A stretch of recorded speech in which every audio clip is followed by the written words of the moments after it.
Astha and Chaitri, sir. Please start the meeting. Sure, sir. So, Jai Hind, everyone. So, as you see every day in our lives, flowers surround us.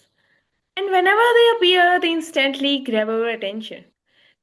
From celebration to weddings to worship and special moments, flowers are an inseparable part of our lives. They enhance beauty, emotions, and tradition wherever they are used. But flowers do more than just please the eyes. They also create opportunities. So, today's session explores how flowers can be transformed into a source of livelihood and entrepreneurship, turning beauty into prosperity. So, there is a very beautiful saying. So good evening and a very warm welcome to everyone present here. It is my pleasure to welcome you all in Day AI 8 of Agri SAARTHI KRANTI 2026, where KRANTI stands for Knowledge Revolution in Agriculture, Nurturing Technology and Innovation, and where SAARTHI stands for Society for Agriculture Advancement, Research, Training, and Human Innovation. So, our 30-day National Agriculture Training Program dedicated to knowledge, innovation, and agripreneurship. So I extend my response. I extend my respectful welcome to our course director, Dr. O.P. Chaudhary sir, President of Agri Sardi, whose guidance and leadership continue to inspire this program. I also warmly welcome our organizing director, Ajay Kasana sir, Chief Secretary of Agri Sardi, Kranti 2026.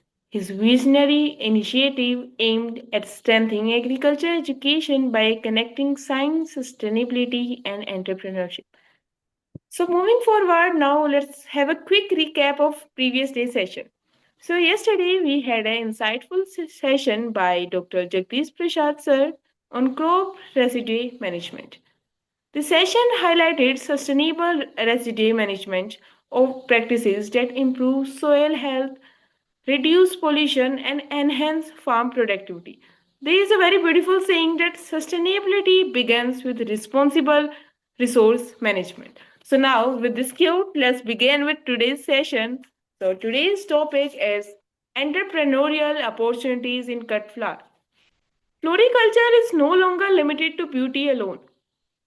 It has emerged as a high value agribusiness offering opportunities in cultivation, value addition, marketing, and export. Flowers don't just bloom in field, they bloom in our livelihood too. So, we are honored to have with us Dr. Sangama Madam. Welcome, ma'am. Former Principal Scientist, Horticulture, ICAR, IIHR, Hesara Ghatta. With over 35 years of experience in floriculture, research, and innovation, she holds a PhD and MSc in horticulture floriculture from UAS GKVK Bengaluru and is an expert in orchid tissue culture, anthurium improvement, post harvest management, and value addition to of cut flower. She has guided several postgraduate students and is a recipient of UNDP, OHSI, and CHAI fellowship. With these words, I now invite Dr. Sangama Madam to kindly address the gathering and enlighten us on entrepreneurial opportunities in cut flower. Over to you, Madam, please. Thank you. Good evening to everybody. I'm very happy to share my experiences in post-harvest management value addition of flowers in reference to the entrepreneurial opportunities in cut flowers.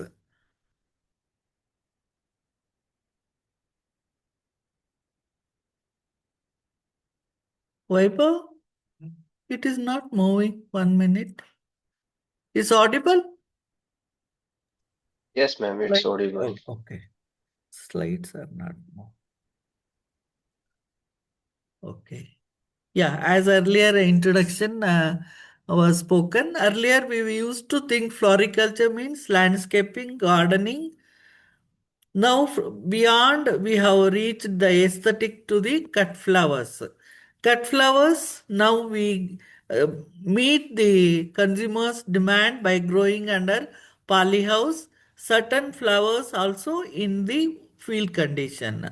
These cut flowers, we use them in making flower bouquet and floral arrangement and several other value added products. Now, as from birth to the death, we use in all occasions of our life flowers. And marriages are made in heaven. Now the couple see how much flowers are used in marriages, mantap decoration, or during New Year, Diwali, or all our floriculture or cut flower. Our economy has enhanced through cut flower business.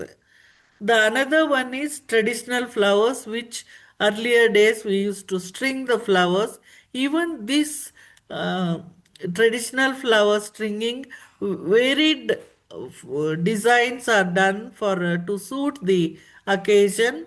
Garlands, worship, and hair adornment, home ceremonies, so many things we do traditional thing. And as flowers are value added or aesthetic or fancy items, we have to, and now another technique is there, tinting the flowers.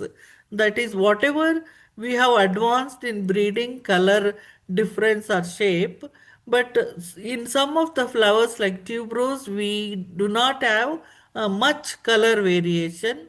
So for such flowers, to match the wall colors or curtains or hair adornment to match our dresses, we tint the flowers whenever required also. And now another value added product is dried flower. In recent years, eco-friendly awareness has increased among the consumers, and to say no for the plastic, to suit our lifestyle, we make the perishable flowers to durability through dehydration, and they become the different value added products we can make. And also flowers are grown for essential oil extraction, which are used in perfumery and so many cosmetics. And flowers also are to some medicinal, and also like salad and all. You can, as in the first slide you can see this. So varied flowers are grown, and there is inherent variation which one can earn according to their needs. So when we visit the market, varied flowers, poly has grown, field grown, or to string the flowers in various forms. These are the some of the markets. This thing, the one flower market is the one which will never sleep. It throughout the night, day, this market is always available. Usually cool hours, the flowers are marketed. See, these are, when we go to the market, we see this is one of the traditional market to suit the demands. This is one of the livelihood for several people. So this is another value added products from the dried flowers. These are dried and put in a case or acrylic boxes and presented to any occasion, marriage or wedding anniversary or home opening ceremony, different occasions. These one can cherish the memories of the gift for a longer period, and eco-friendly products. See, now flower production has enhanced, and several shows are going on, and government is earning more money by these shows, and growers are also getting more money, and our country is progressing through this floriculture. So, just to say this, there is a empty number of opportunities to grow along with the flowers. So these are some of the factors which one has to correct variety choosing, environment, and all these nutrition, irrigation, plant protection. I will not go into these details to achieve the quality for domestic and also export market, and correct stage of harvest, and also pre-cooling, use of all these at every stage one can establish a business.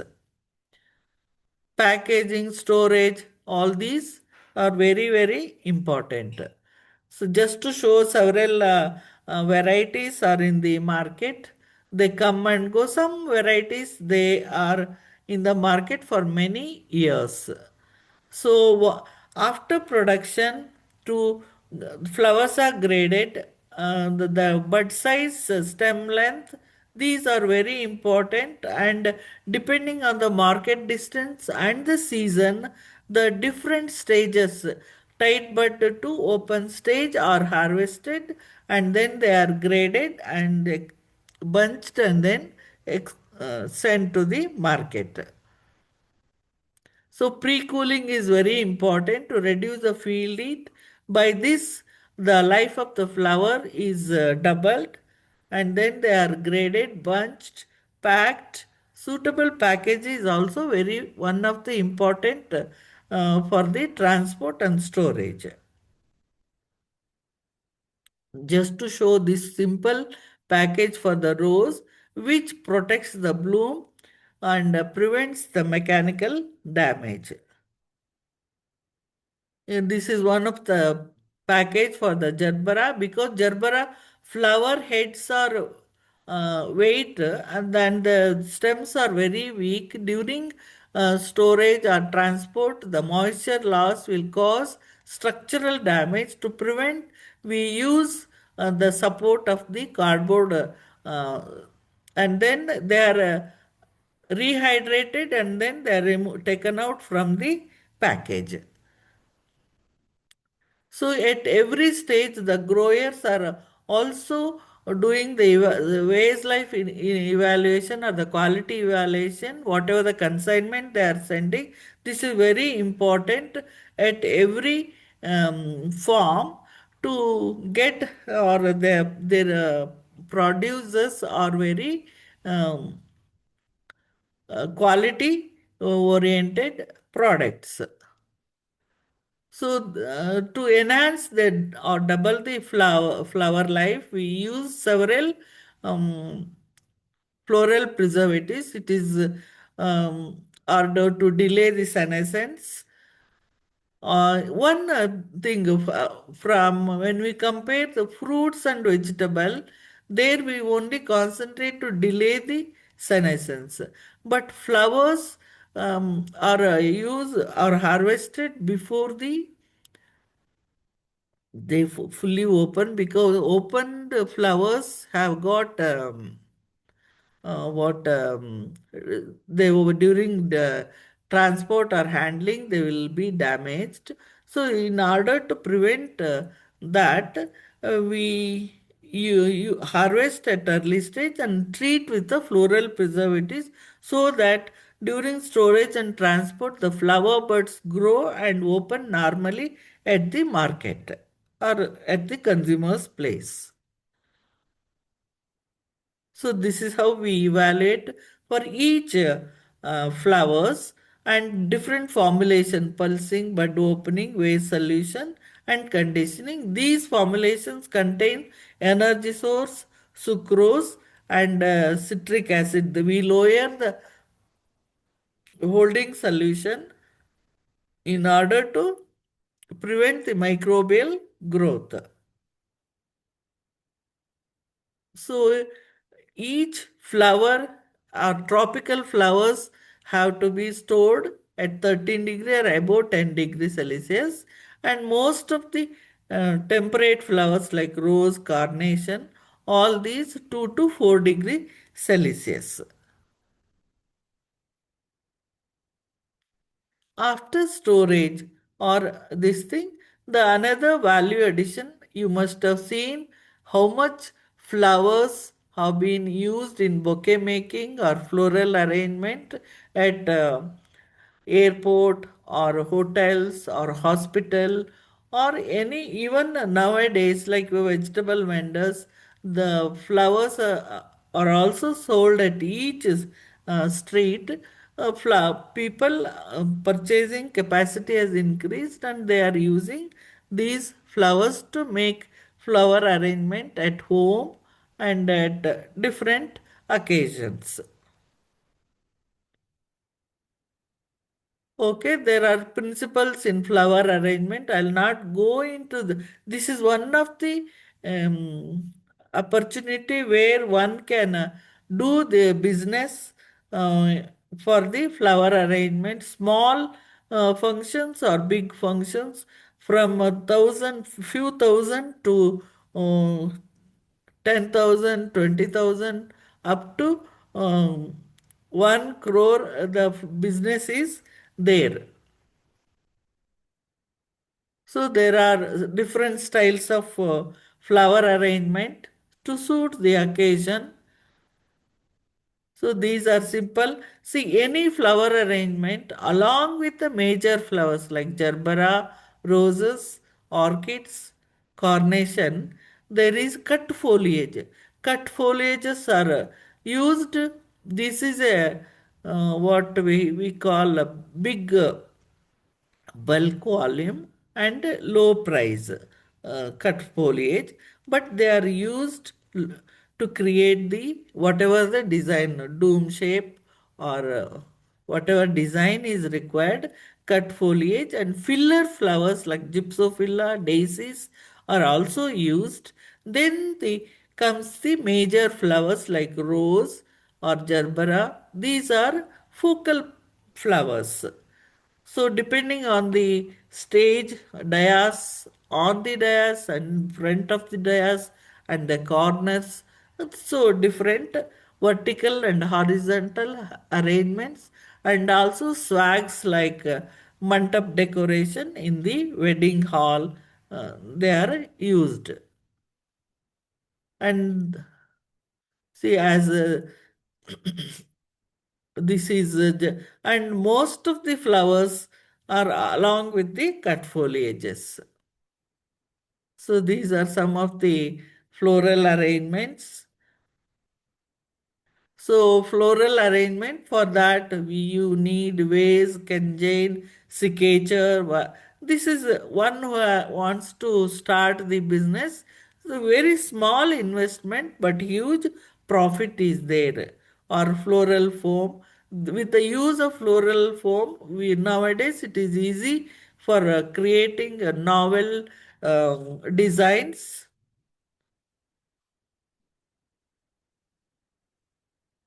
So, depending upon the requirement, the fresh flowers and the foliage, and according to the design, these designs are created. Um,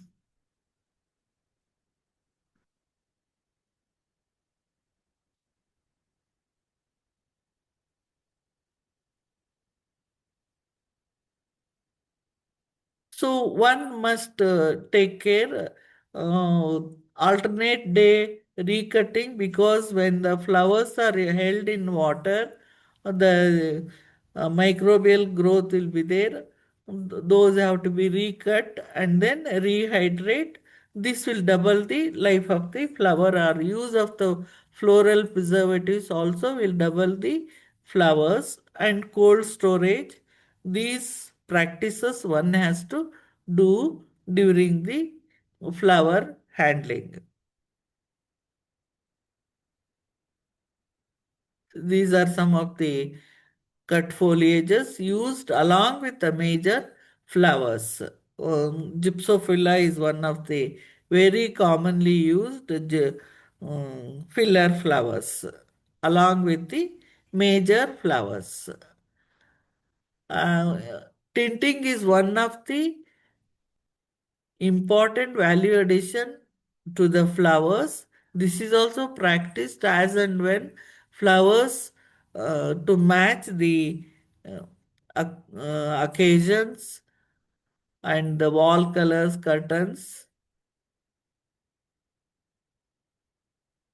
Coming to the dried flowers, these dried flowers have gained popularity, though these were not very new in the use, but in recent awareness among the consumers, these dried flowers, to stop use of the plastics, these dried flowers domestically also have gained. Some are prepared, some are natural flowers, or and they are varnished or sprayed or colored to use the in as a aesthetic products. See, in the several crops are being processed for the dried flower, celosias, orchids, carnation, depending upon their nature of flower, hard petal or soft petal, the different methods are used to dry the flowers. This is the helichrysum. Similar to grain drying, we can dry because these petals are very hard, and small and flat ones we press it, and these pressed flowers are used in value added product. This earns very profitable. Uh, for example, bougainvillea bracts are pressed and then they are used in preparation of several value added products. See, this is the nature, no need of using any artificial color, natural colors. Sell just simple shade drying will retain the color. And some of the soft petal we also dry with the desiccants. And advantages of these dried flower is they are very attractive, beautiful, and one can create their own uh, floral designs leisurely. And when the occasions like Valentine Day, all red roses are required, so we can prepare and preserve them in early designs and then sell them on the occasions, even during New Year. This is one of the method. We can dry them in the shade, air drying, and soft petal ones we use the desiccant, which removes the moisture and retain the color and shape, make them durable. So under sun drying, shade drying, hot air oven, microwave oven drying, and freeze drying and press drying, these are commonly used method to preserve the flower texture, color, shape, size. This is how, just like a cloth, we can upside down hang them, and ventilated place in a shade we can dry. Celosias, chrysanthemum. These are gomphrenas, dried one. We can use them in various value-added products, potpourris or bouquets or floral arrangement. This is a picture where you see the dried flowers, roses. Very beautifully they look and durable. One week life can be used 6 months, up to 6 months or more. Only if direct sunlight is there, the fading occurs faster. Otherwise, they look very nice, like a natural flowers and eco-friendly. So these are the dried roses, which can be export demand is there, domestic also. And the florist prefer to design them and leisurely and fetch higher prices. So these are the duration of drying: sun drying, shade drying, hot air oven, microwave. uh, The quickest is microwave oven drying. Depending on the flower size and structure, the duration of drying varies. And some, to enhance the value addition or the look or appeal of the flower, we give the special practices glycerol pre-treatment to prevent the brittleness, then false stemming when the like flowers like helichrysum, when it is dried on its own stem, the stem bends. It will not be suitable in floral arrangement. So artificial false stemming is done with the um, grass sticks. And when the vines are there, or bamboos are there, spirals, cones, stars are prepared, when they are fresh before drying, we can give any shape and use them as a value added or prepared dried flowers, wine rolls, floral globes in during Diwali or birthday. We can create these globes and use them. And another one is skeletonizing the leaf, like ficus leaves, which add delicate or gentleness in the flower arrangement. And these can be used without, bleached or dyed and used in the flower arrangement. Dyeing, varnishing, painting, littering, and perfuming. Many of these dried flowers also used in a product like potpourri, which is one of the important um, product of the dried flower. So after drying, the flowers have to be put in a airtight container. As and when demand is there, you can prepare the product. And this is how the herbarium board, the for press drying also, we can press them and then store them and prepare the product. Okay, this is the herbarium board, which you uniformly press it and then use them for the value added products like bookmark, tea coaster, table mat, gift bags, gift covers, several, and wall frames. Many of the products can be prepared from press dried. This fetches very high price.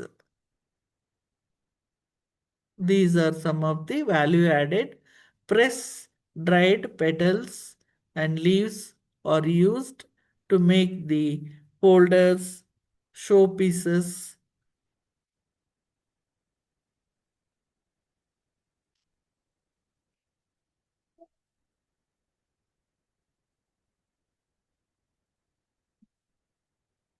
Yeah, some of the dried flower products like flower arrangement in glass or acrylic, bouquets, wreath, garland, potpourri, similar to the fresh flowers, we can use them topiary, frames, lampshades, greeting cards, candle ornaments like pendants, ear stud also can be made. And the price of these dried flower from rupees 10 to 35,000 and highly profitable, 30 to 60% profit is there. So these are the resin art dried flowers embedded in resin, uh, ear studs, bracelet, and several paperweight. All these products can be made. And all even on the palm or areca palm, all those eco-friendly, or even bottles. In that we can fill the petals and perfume and use them as a potpourris, and like a ribbon. Orchids, dried flower mementos can be prepared. These are very highly appreciated. More price. And depending upon the flower structure, we go for drying of the flowers, embedded drying, air drying, and press drying. And they are colored, perfumed, and made potpourris.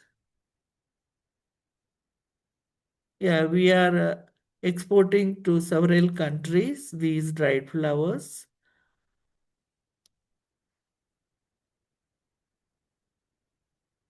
And another one is day used flowers, or whenever aesthetic quality is lost, these flowers are organic colors are prepared and used during Holi, and herbal tea is also prepared.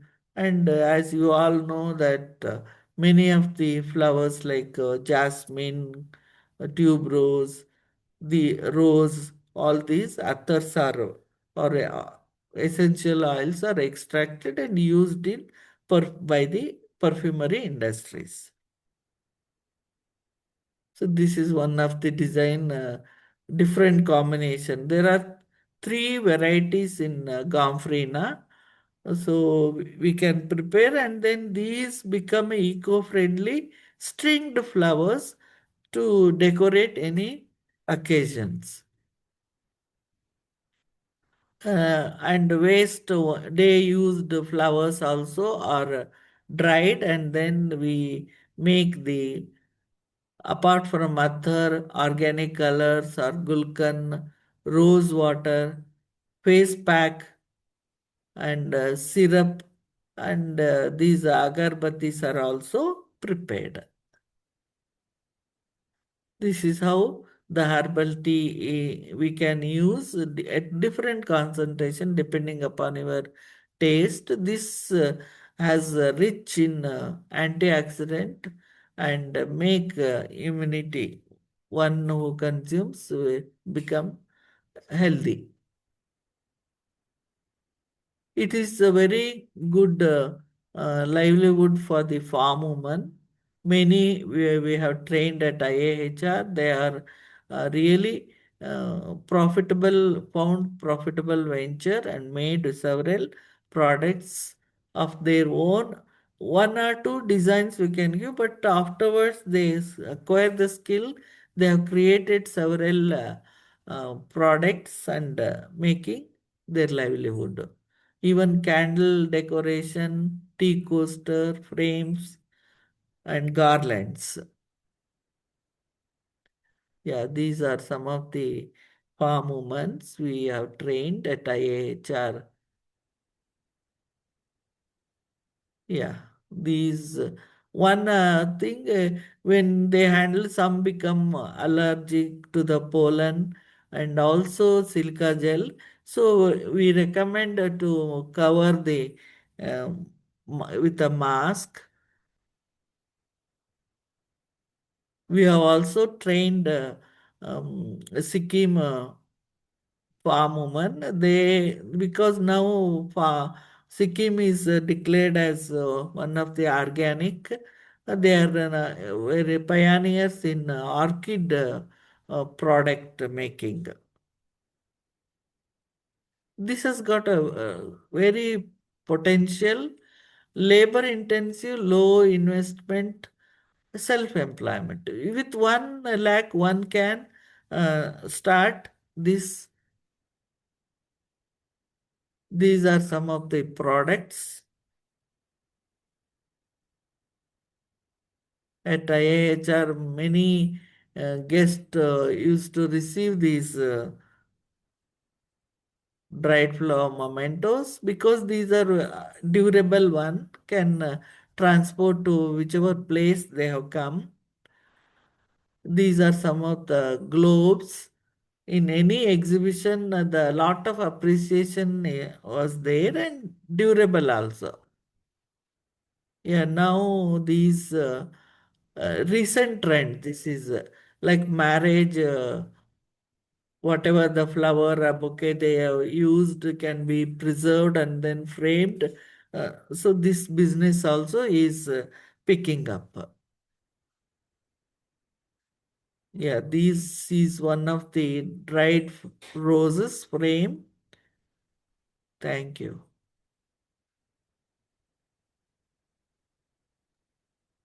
Okay.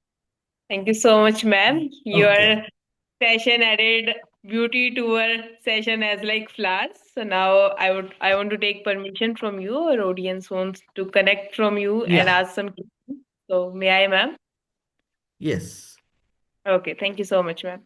So it's a request from my audience that please raise your hands or ask your query in chat box. We will unmute you and then you can ask your queries. So please start. If anyone is having any query, raise your hands or put that in chat box. Anything. Production or processing of the flowers.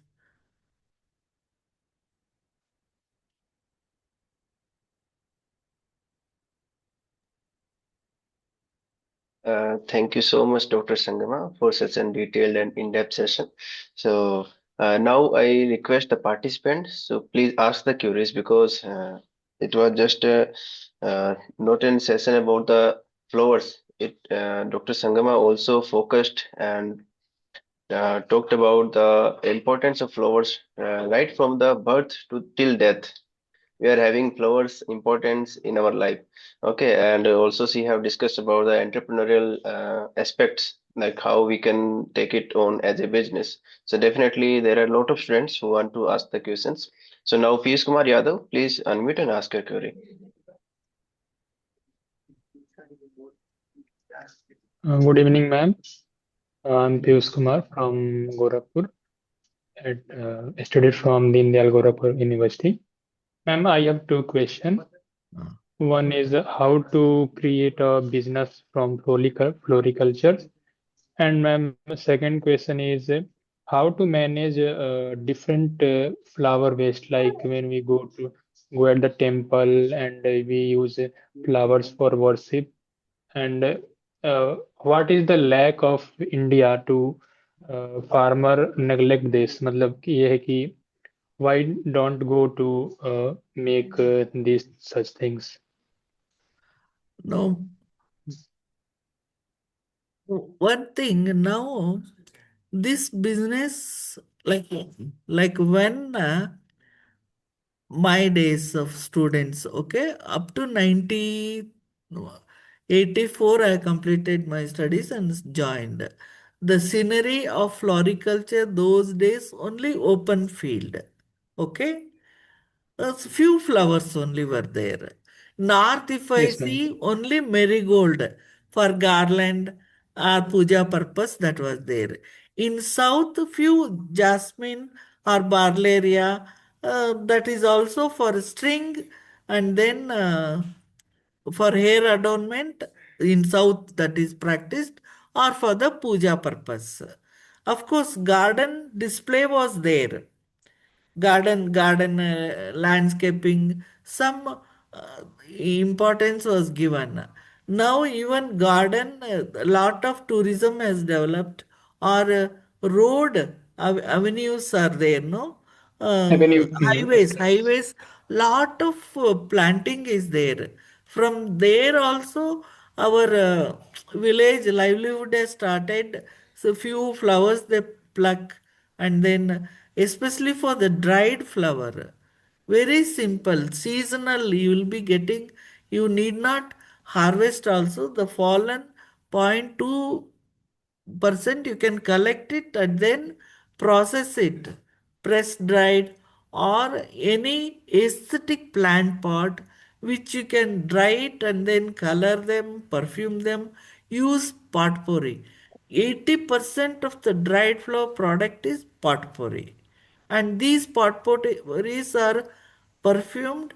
See, when the places like Titicorin or Kolkata, where ports are there, truckload of these material is processed. These are very simple. Even the Himalaya, these products, I mean, raw material is transported to the nearby. Then they are processed and then colored or perfumed.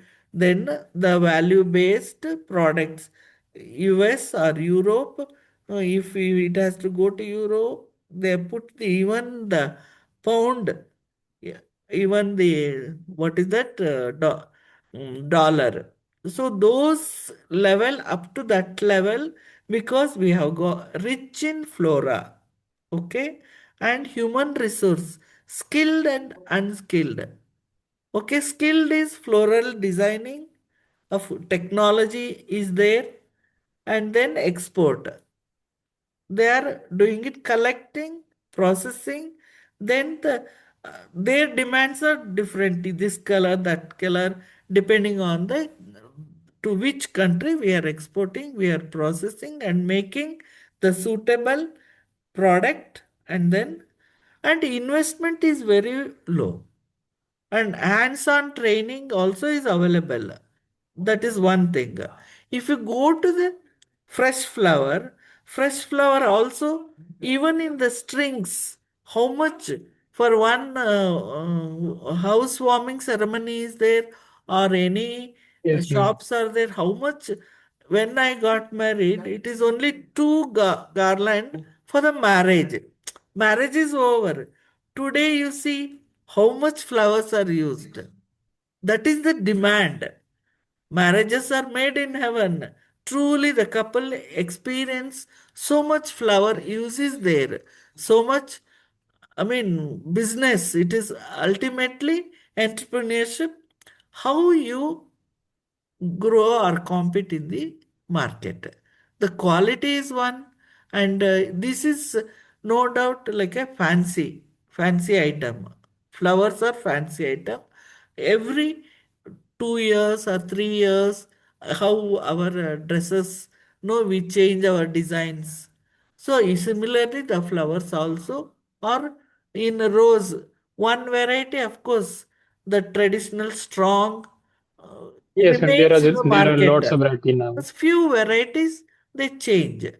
So accordingly, our farmers are also adopting where that shade net is required, polyhouse is required, all nutrition very uh, quality requirement is taken care by the this thing. Further, the post harvest handling till it reaches the market or consumer, and then they use it.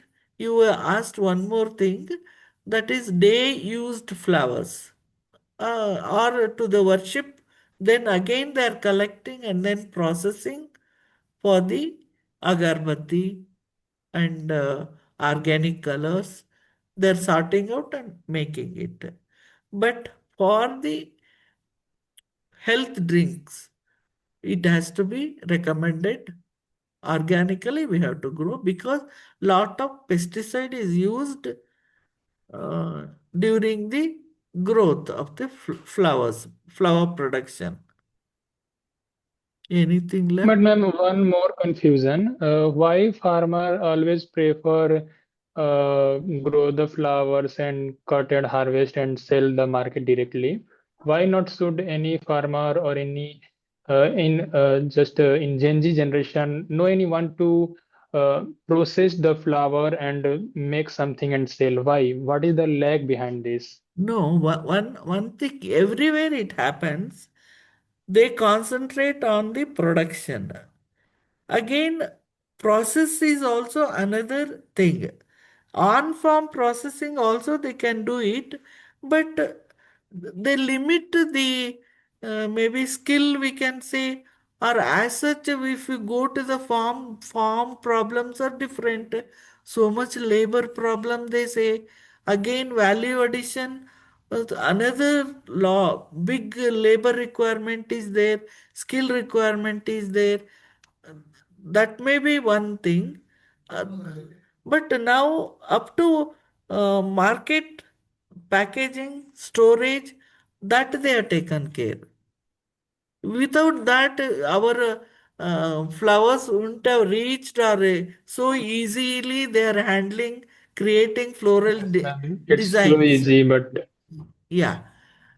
At the same time, uh, they can do it. They can do it if the labor's little bit training skills. ma'am, It is is there a any training or hand-on practices at yes, yes, IIHR? yes, yes, yes, yes.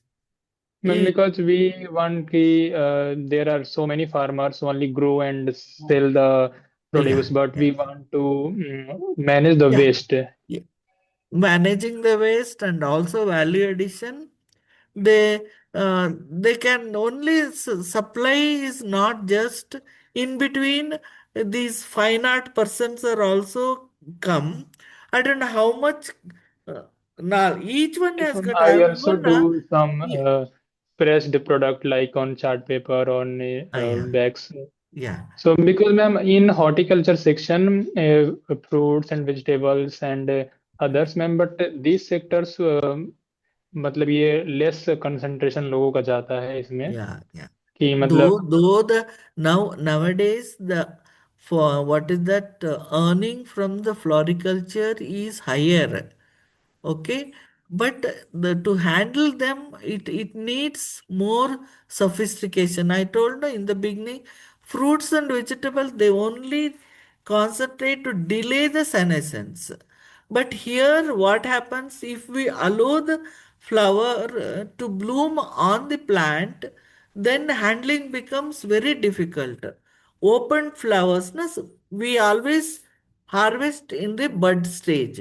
Bud stage flowers we can pack more, easy to handle, less mechanical damage, and during the storage and transport they grow, and then when they reach the market, appreciable opening will be there.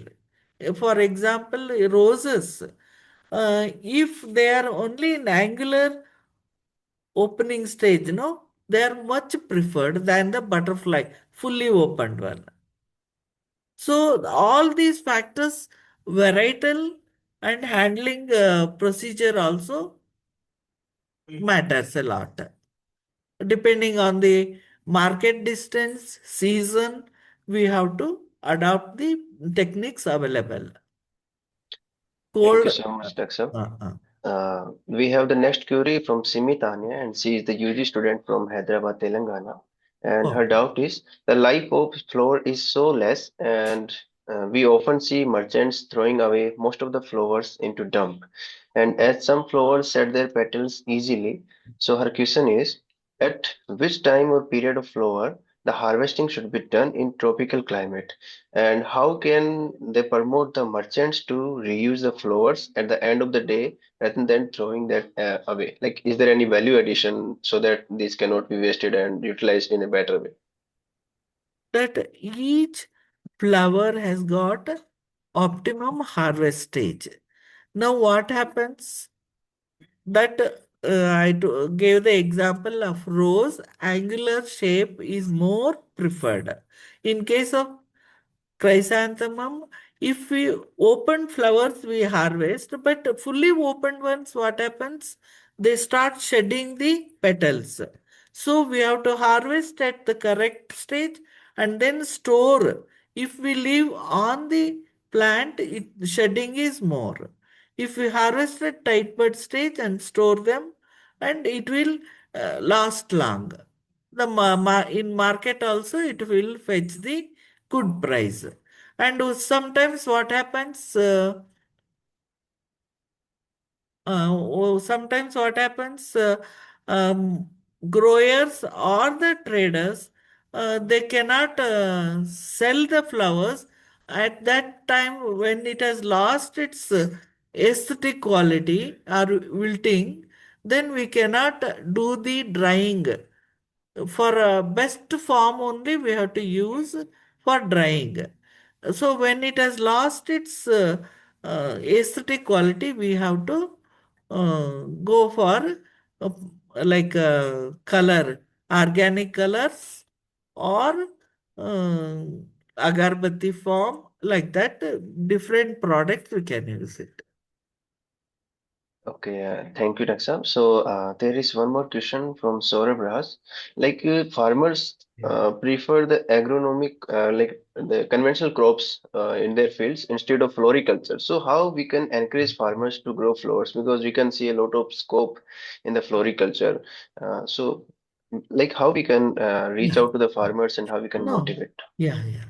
That based on their market need. If they want to meet the local market demand, they can grow in open. No harm. And some flowers in mini roses are there, which we can make string them. Those are largely used in south, maybe in north also, we don't know. And some of the varieties which they are extracting other particular varieties only they have to grow. That is one thing. And for the organic colors, any varieties are okay. For decoration and all these, we can grow in open, no problem. Gladiolus, tuberose, even gerberas, all these flowers we can grow, even to roses. Only thing we cannot export. Export, they have this stem length, this is the bud size, and no insect or diseases should be there for the export purpose. If anything we do over, then that consignment is rejected. So we have to take care. In local market, we can sell them. Our local market is also competitive.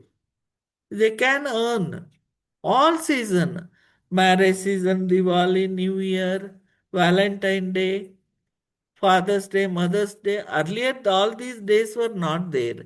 But now all are aware. Teachers' Day, Children's Day, many occasions for the, and apart from our traditional days.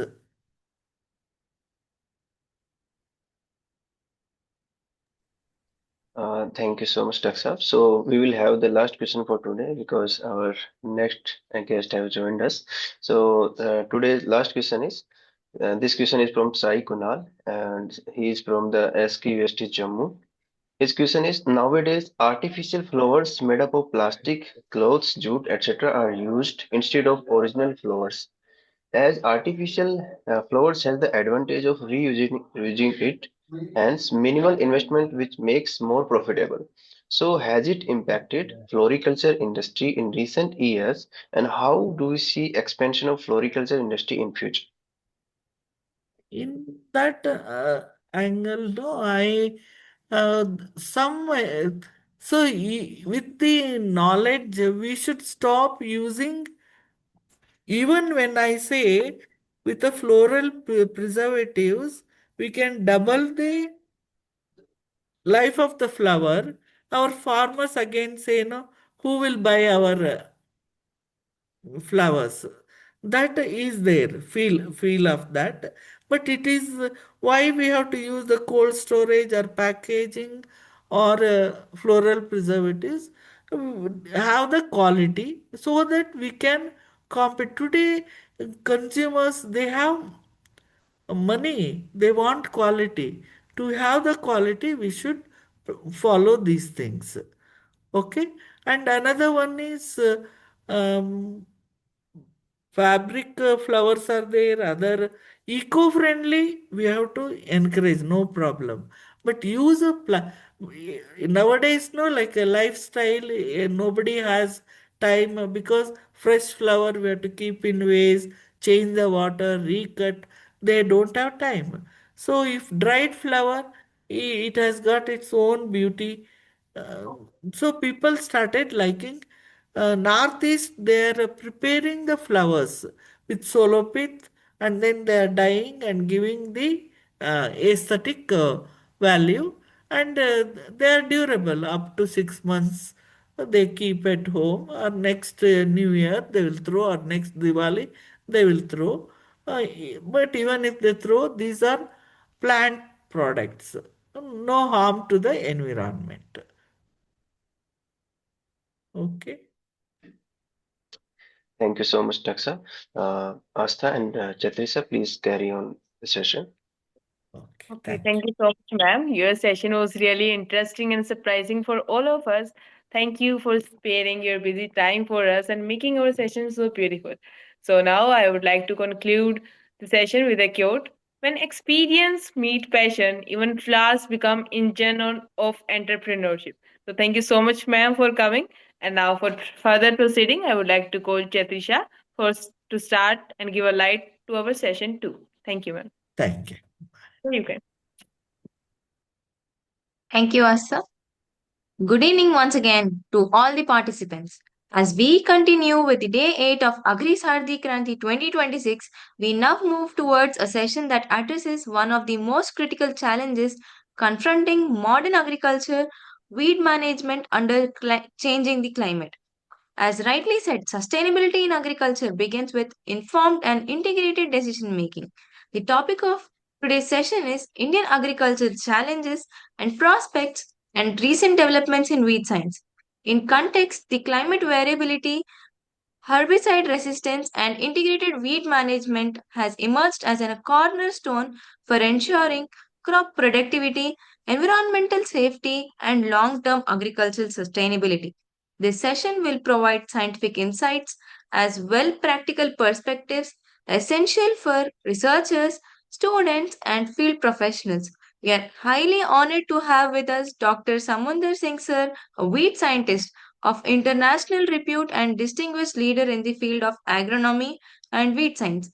Dr. Samudra Singh sir is past president of International Wheat Science Society. He completed his BSc Honors Agriculture and MSc Agronomy from HAUHR and earned PhD from University of Strathclyde, Glasgow, UK as Commonwealth Fellow, along with the postdoctoral research from University of Florida, USA.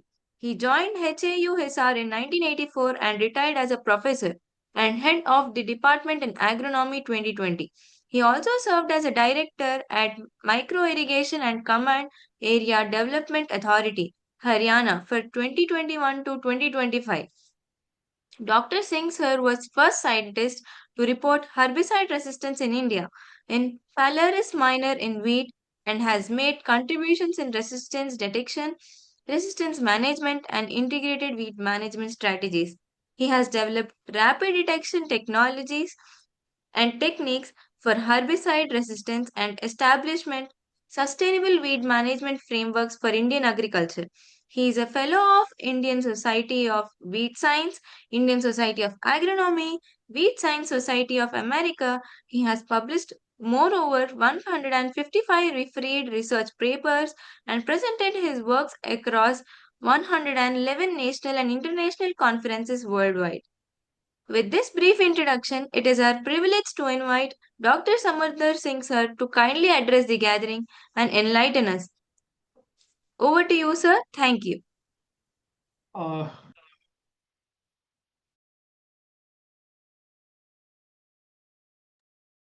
Excuse me, Daksa, please unmute yourself.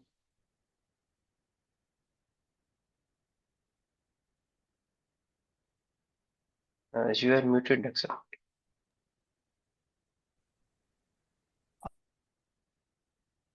Again, it is muted, Daksa.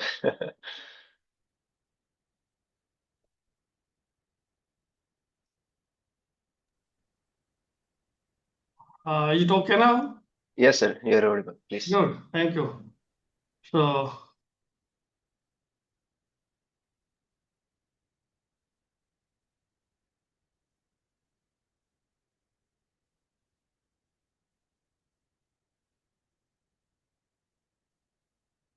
can you see the slide?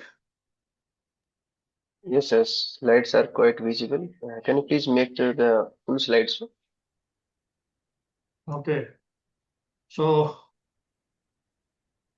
Very good evening to everybody.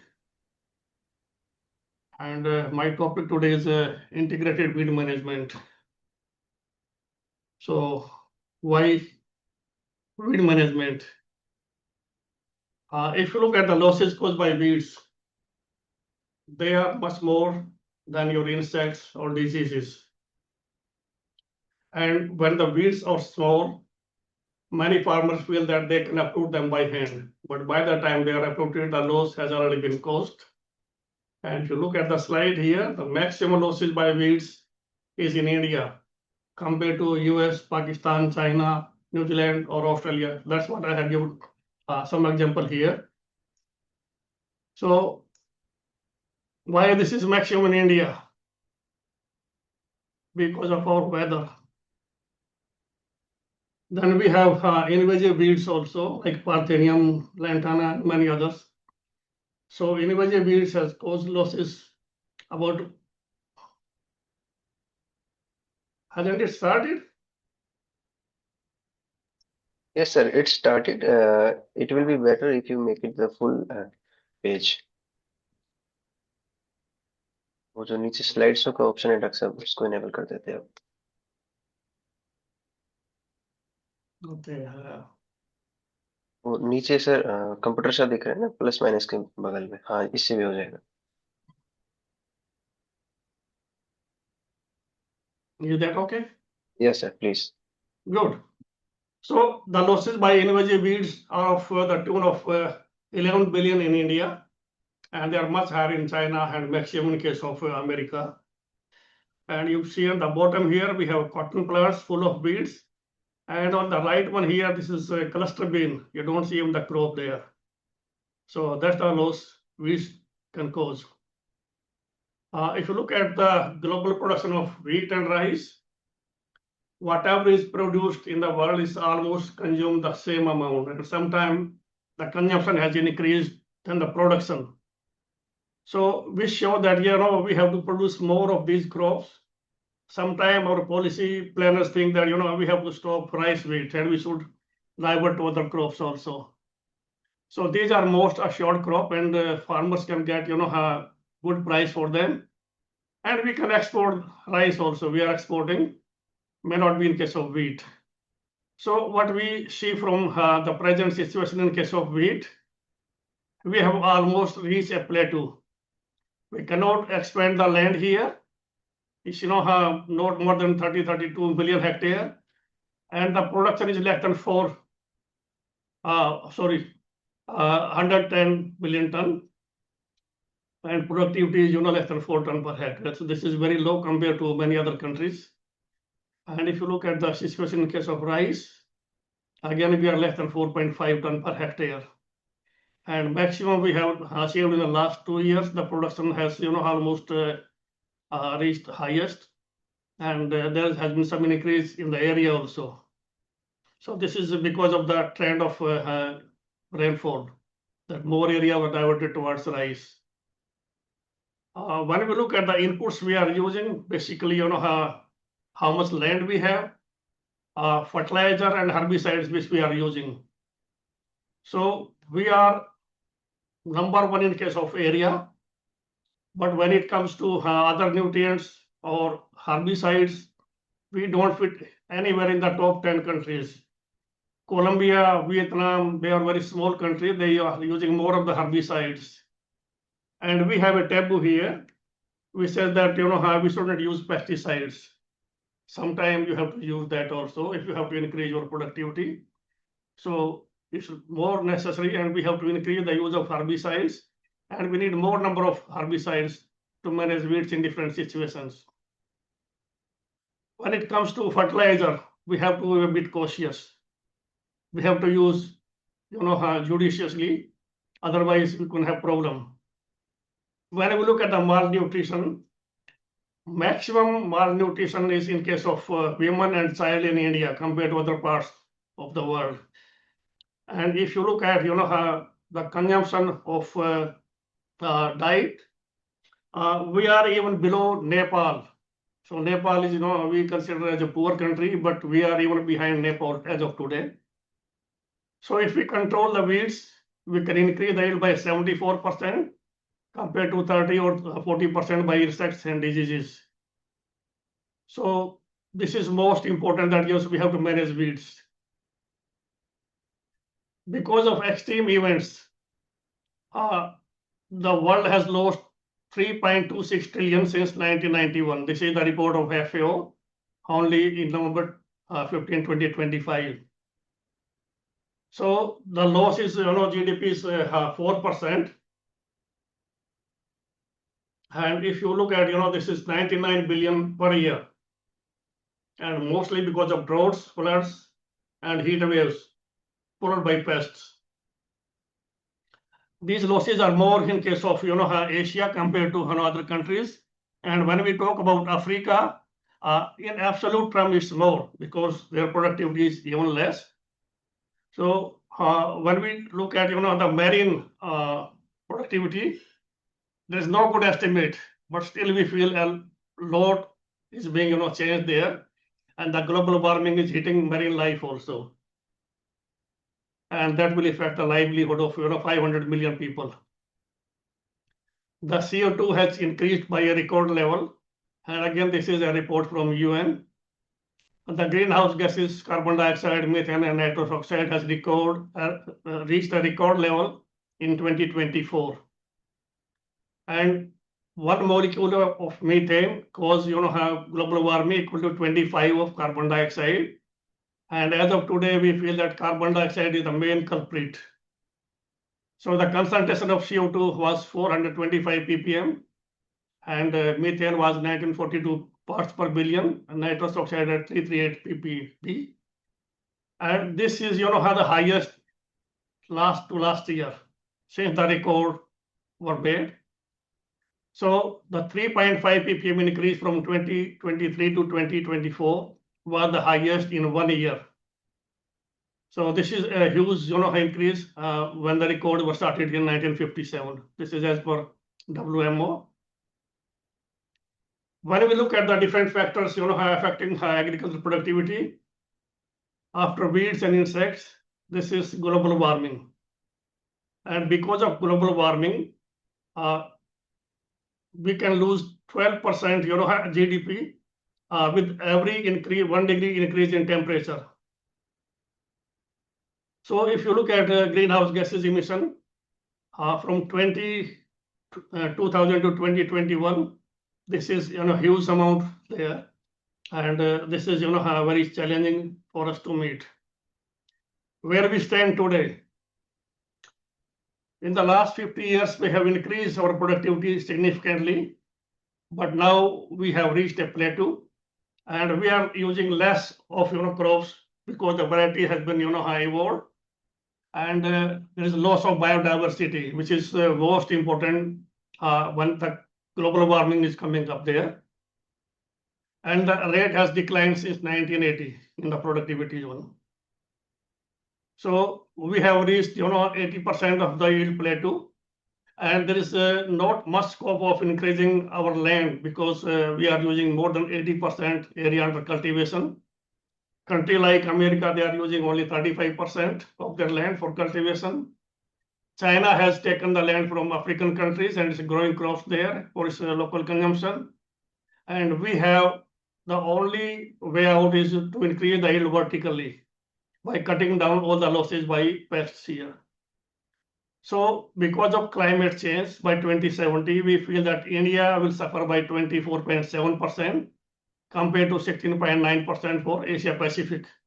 So the losses are more in India because of water shortage, and the beneficiary will be Arctic countries, maybe Russia will gain maximum in this case.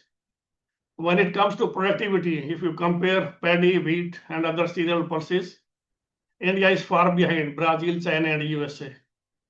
And this is a big challenge for our scientists and farmers.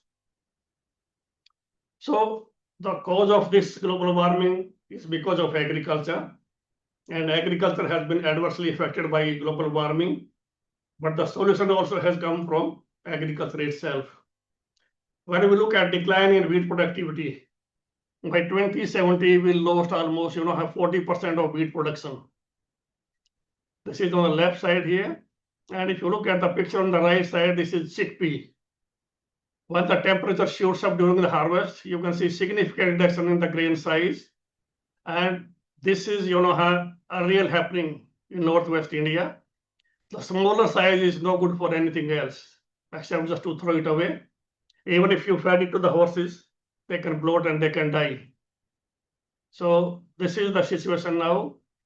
When we look at Indo-Gangetic plains, 50% of our population lives only in this area compared to the rest of the country.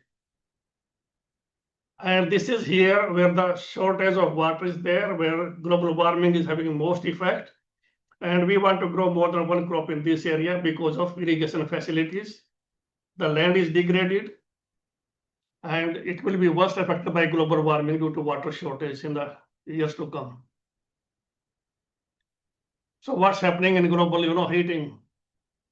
We all know 70% of the water is there on the Earth's surface, but only 3% is fresh water. Sometimes we call 4% also, but it's 3%.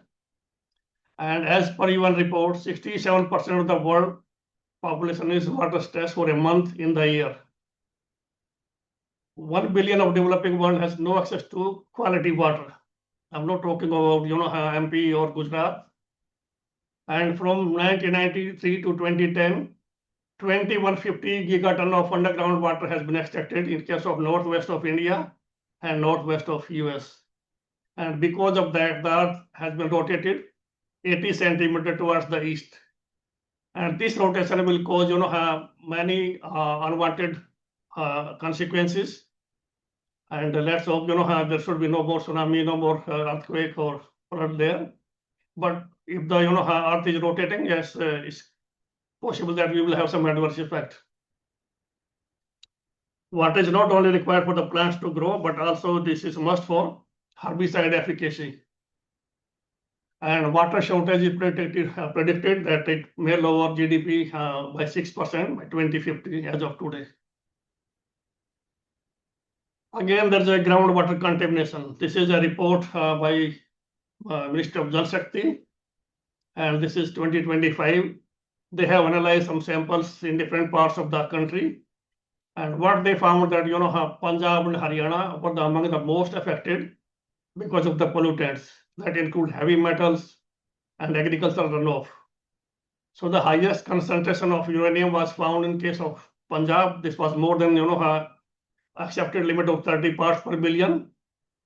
53% of the samples before monsoon and 62.5% of the samples after monsoon were contaminated with uranium. This was followed by Haryana, 15% before rainfall and 23.7% after monsoon. And this is, the real culprit for cancer in case of Punjab. But the blame is always on agriculture and use of pesticides. But true story is different. Similarly, there is a higher percentage of fluoride and nitrate, both which cause health hazards. And this has been found significantly higher in case of Rajasthan, Haryana, and Punjab. And this is all because of the misuse of fertilizers, animal waste, the spelling is wrong, waste, and sewage leakage. Also in the IGP, in many states, arsenic contamination has also been reported. So more the water we will extract from the soil, we lose the quality of water, and we will have contamination of different harmful, you can say, salt in that case. This is also the effect of increase in temperature. When the temperature is shooting up, we lose the efficacy of herbicides on the same weeds which were being controlled earlier. Now you can see from here, this is ambient CO2 and this is elevated CO2. This was an experiment done by our Weed Science Center in Jabalpur. So when the CO2 was increased, you can see there's more growth, and the growth was more towards the roots here. You can see from ancient CO2, and this is elevated carbon dioxide. And this huge root mass is a big challenge to manage the weeds. It will need more herbicides, and we will even lose the efficacy because of higher temperature in that case. This is an experiment which I conducted in America. So an increase of 1 degree temperature from 21 to 22, we could see significant decrease in herbicide efficacy by using mixture of bromocell plus diuron. This is control here, 1 kilogram, 2 kilogram, 1.2 mixture and 2.2. And the last is glyphosate, 2 kilogram per hectare. So certainly there's a big impact of heating or global warming, you can say in this case. This is an experiment done in case of Australia, and you can compare from the left to right. Increase in temperature from 10 to 16 on the left side to 28 to 34%. You can see loss of activity of herbicide in case of ryegrass. Again, this is work in case of America. This is Parthenium here, which is a big issue in case of India also. This is 300 ppm and this is 400 ppm. You can see there's increase in CO2 concentration. There's a big increase in the growth of plants. And this is CO2 level at the current level, and this is elevated CO2 in case of Shirsham by using glyphosate. So glyphosate lost its efficacy here because of higher CO2 level here. So what we can do? We have many arsenal in our bag. We can use cultivation methods, sowing time, seed rate, selection of varieties, rotations, crop rotation, mixture farming, mixed farming, straw management. We can check the weed flora shift. Water management is the most important issue. Checking the contamination or movement of seed is also vital. We can look at the weed biology. Weeds, not all weeds come at the same time. So if we can look at the week life cycle period, so we can attack that time. We can use herbicides with newer mode of action. We can look at their application rates and method of application, application time, rotation of herbicides, herbicide mixtures, surfactants. And we also have an issue of spurious formulations and less than recommended application of herbicides. And finally, we have the biotechnological tools. You can look after that. So if you look at agronomic intervention, what we have done here, this is on the top left, higher seed rate, 25% higher seed rate competes better with weeds in case of wheat here. We can manipulate our sowing time. So here we have zero tillage in case of both rice and wheat. We have conventional tillage followed by zero tillage and only conventional tillage. So when the stubbles were there in the field, now you can see the temperature difference is 3 degrees centigrade from 33 to 36 degrees centigrade. And this difference of 3 degrees gives an extra 1 week to the crop to mature and have bold seed. So you can see at the time of sowing, the temperature is cool, but at the time of harvesting, it shoots up. And this is the effect of sowing time. When there is conventional sowing, the temperature is lower compared to zero tillage. And at lower temperature, there is more emergence of Phalaris minor compared to higher temperature. So only because of temperature moderation, now you can see from here on the left side is conventional tillage. This is the same field, and we have done it, for the quarter century. And this is on the right side is zero tillage. You can see there's more green, plants here, and on the bottom this is much more. So this was in case of wheat and sorghum, and simply by adopting zero tillage, we can have higher yield here. Then if we look at the soil seed bank after 5 years, this is an experiment we conducted on 5 fields. And they have conventional tillage both in case of rice, wheat, zero tillage followed by conventional followed by zero tillage and double zero tillage, and zero tillage followed by minimum followed by zero tillage. And after 5 years, we looked at the soil seed bank. We found the minimum soil seed bank from 0 to 5, 5 to 10, and 10 to 15 centimeter was in case of double zero tillage, both in case of rice and wheat. But if we move to minimum tillage in one crop, the soil seed bank increased significantly. So this shows that, if we can go for zero tillage, we can avoid the problem of weeds, in this case of Phalaris minor. Again, we look at the life cycle of Phalaris minor. We buried the seed in case of rice, wheat, and cotton wheat system, and we assumed that every fortnight. And what we found that after 600 days, there was loss of germination in case of Phalaris minor seed. And this is where we have seed in case of lab here. They are having good germination even after 450 days. But in case of field, we lost the viability. So this shows the seed does not remain viable after 2 years. And if we can check the movement of seed for 2 years, we should not expect that there will be weed problem in the following year. Then we can take care of the sowing method here. So this is the population of wild oat. This is Phalaris minor, and this is after weed sowing in the top on the right side here. This much is huge population, and if we can give double irrigation, we can let it emerge and we can plow it and we can kill all these weeds here. And this is in case of rice here. You can see in case of stale seed bed, you can have all these weeds. Otherwise, you will have volunteer rice, and that again is a big issue in case of productivity as well as quality of the harvest. We can look at the varieties which have more initial growth and leaf size, so they can suppress weeds. Those varieties which remains green up to harvest, they also yield better. And you can see at the bottom here, even barley was more competitive with weeds compared to wheat. So we can select the crop, we can select the varieties, and they can compete with the weeds here. This is a technology is being adopted in case of China. They have a paper sheet here, they are rolling it, and they are planting rice here.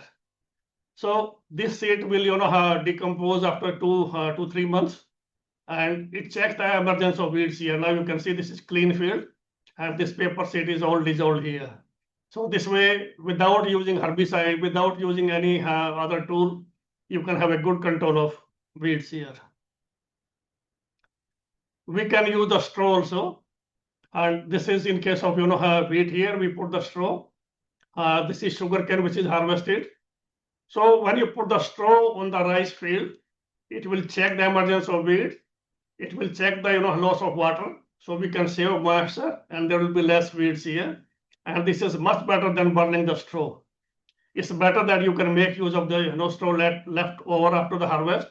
You can make bhusa, or you can make the bundles and you can sell it also. But certainly we have to check straw burning.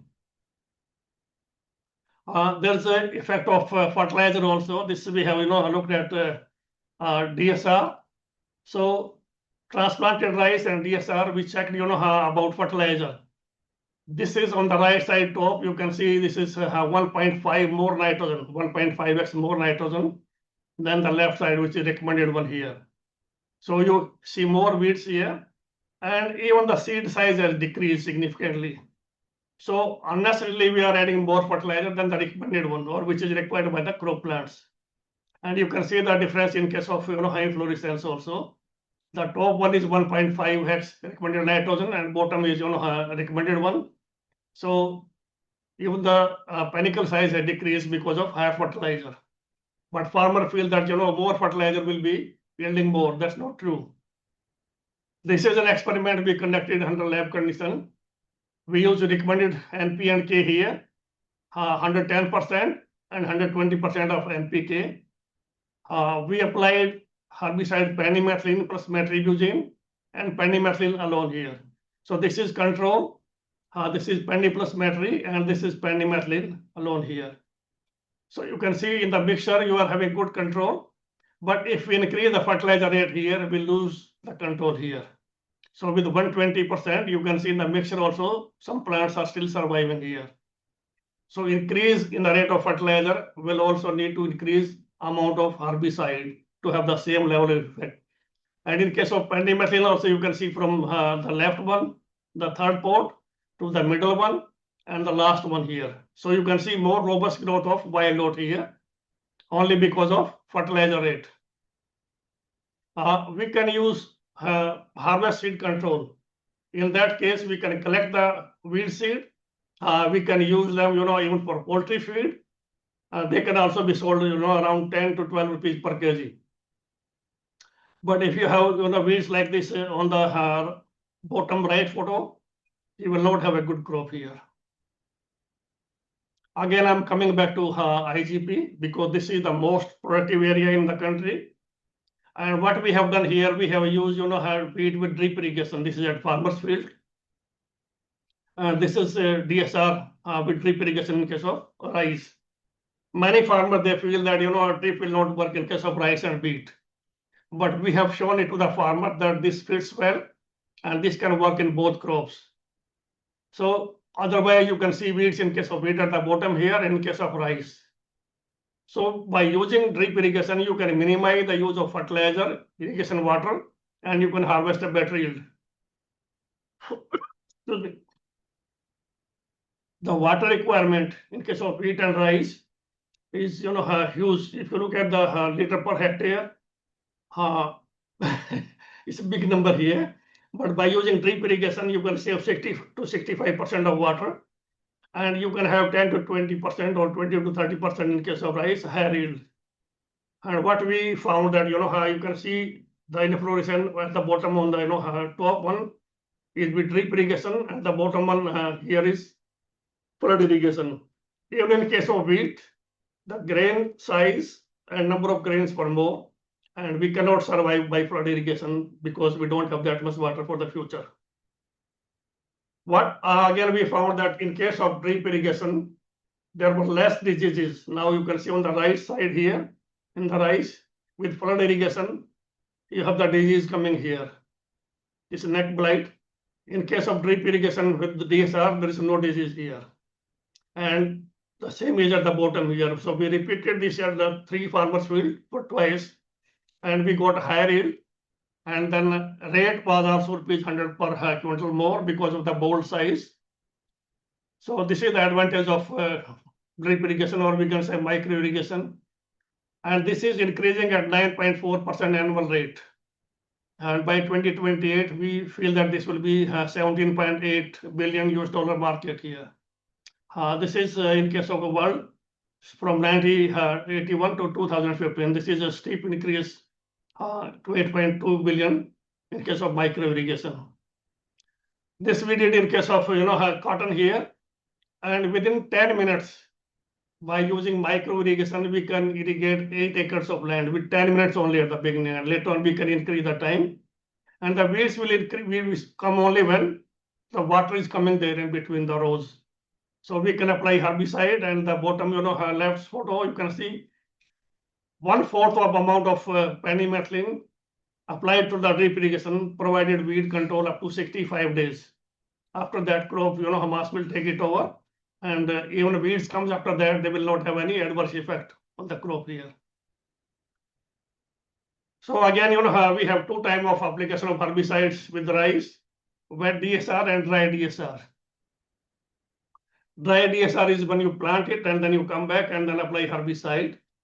Wet DSR is when the field is wet, just like wheat, and you can apply herbicide. So you can see the difference between the growth of the two.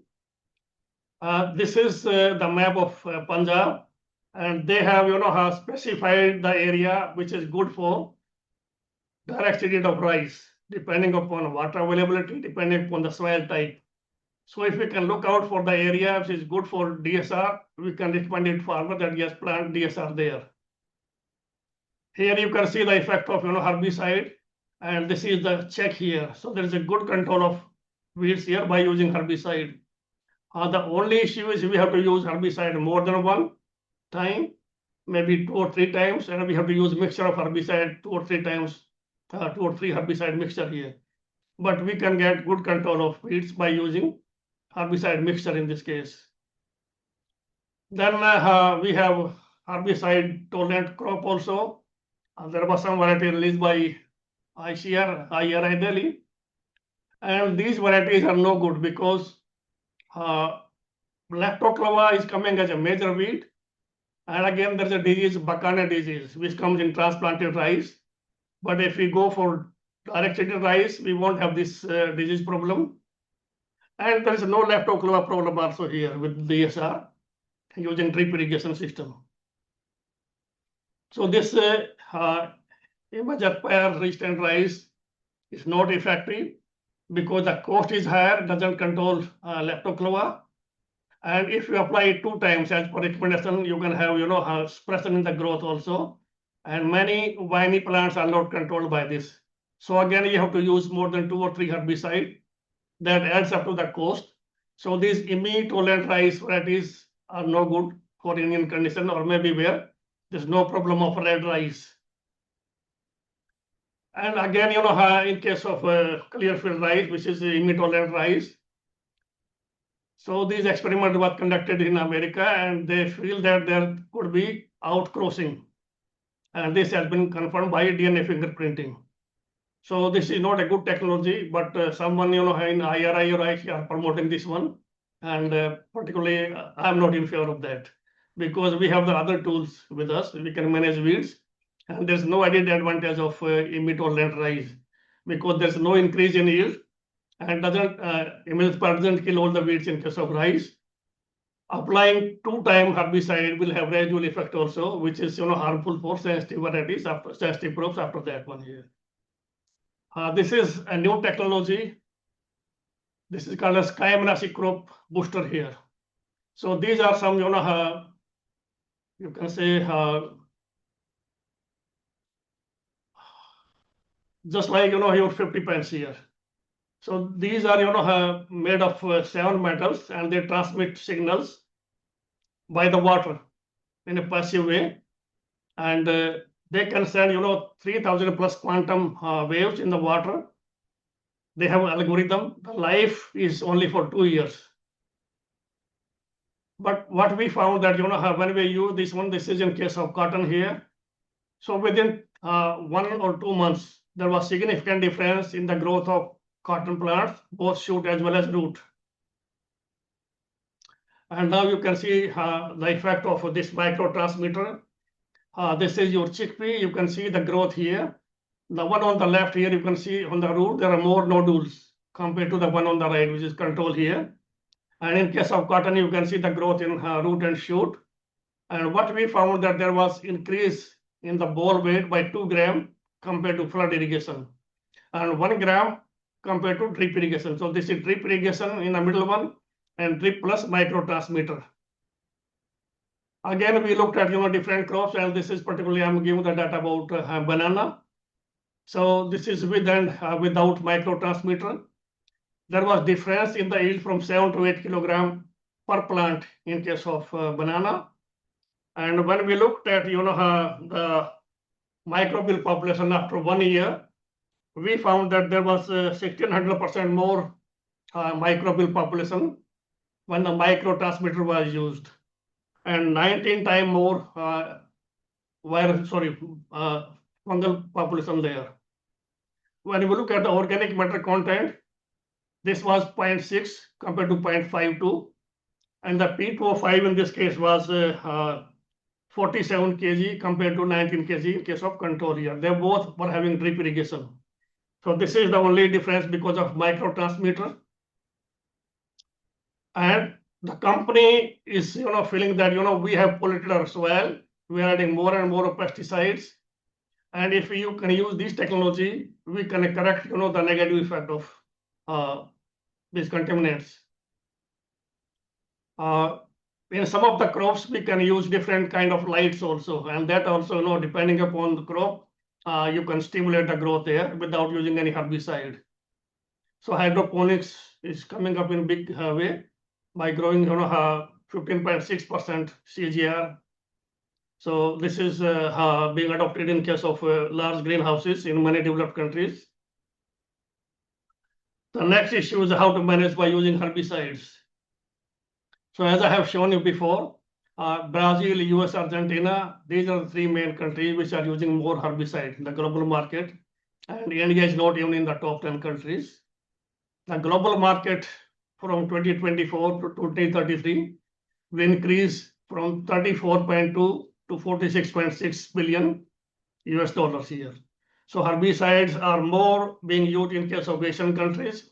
In case of America and Europe, they have reached plateau level. So there's not much use there. Maximum increase coming from us here.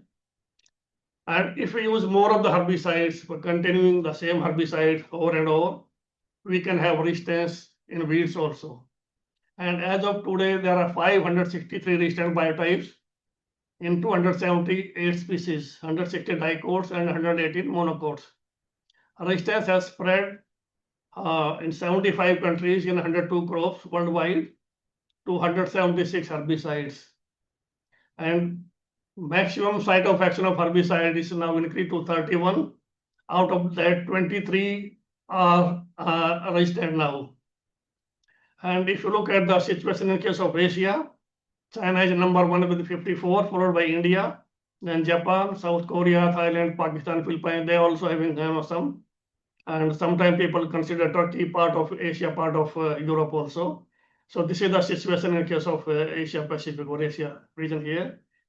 In case of India, we have resistance in Phalaris minor to different herbicides here. Then we have resistance in Rumex dentatus.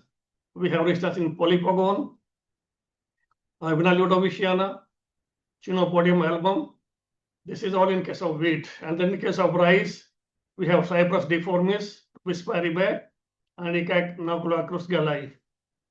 In case of soybean, we have resistance in Echinocula colonna to mesospire, Commelina, and Commelina communis here. So 2 species of Commelina are now resistant to mesospire. So now you can compare if you are to use this mesospire in rice, soon we'll have resistance to these weeds in case of rice also. The cost of herbicide is huge. It takes 8 to 10 years to synthesize a molecule, and then by the time it recovers in 15 years, then the patent is up to 20. Sometimes it's extended to 23 years. So that's where the company make money. But if you lose the herbicide within 2 to 4 years, the cost of herbicide is much more. And this has happened to sulfonyl ureas. They lost their efficacy within 2 to 4 years. There are some herbicides like say Trilate and 2,4-D. They were effective for 18 to 20 years. So if a herbicide is rendered ineffective because of resistance, the cost has increased significantly for that. So we need herbicide with newer mode of action, which are more safe to human as well as to the crops. Sometimes we can use old herbicides also. Now this is Chinopodium album here, and we use an old herbicide, aclonifenicol plus diflufenicol, and we can get complete control of Chinopodium here. Isoprotron was used in case of wheat, but then we banned it because of its resistance. And now we found that this is more effective on isoprotron compared to broadleaf herbicide, which we recommended like say metsulfuron or pinoxidine.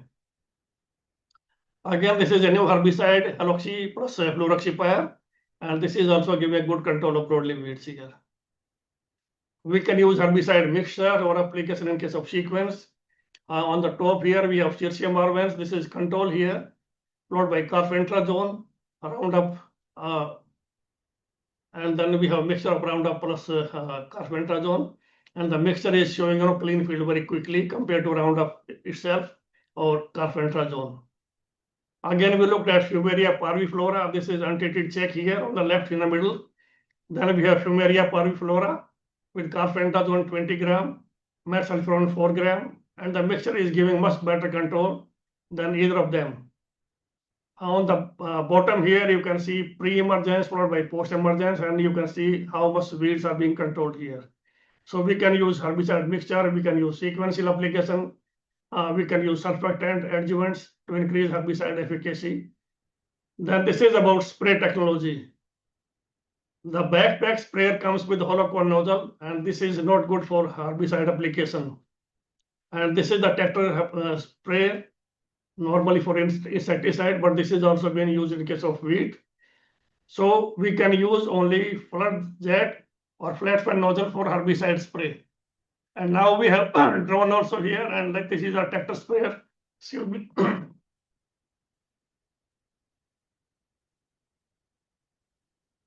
So you can see with tractor sprayer, it has a wide sweep, and you can control the weeds much better there. So you can use innovative technology. So you have robots here. You can do precision application. So the machine will read which weeds are present there, and herbicide will be applied only on those plants. So you can see the amount, or you can save the amount of herbicide, and the cost also there. So this is how you can survey the wheat field by using the machine, and then you can spray it.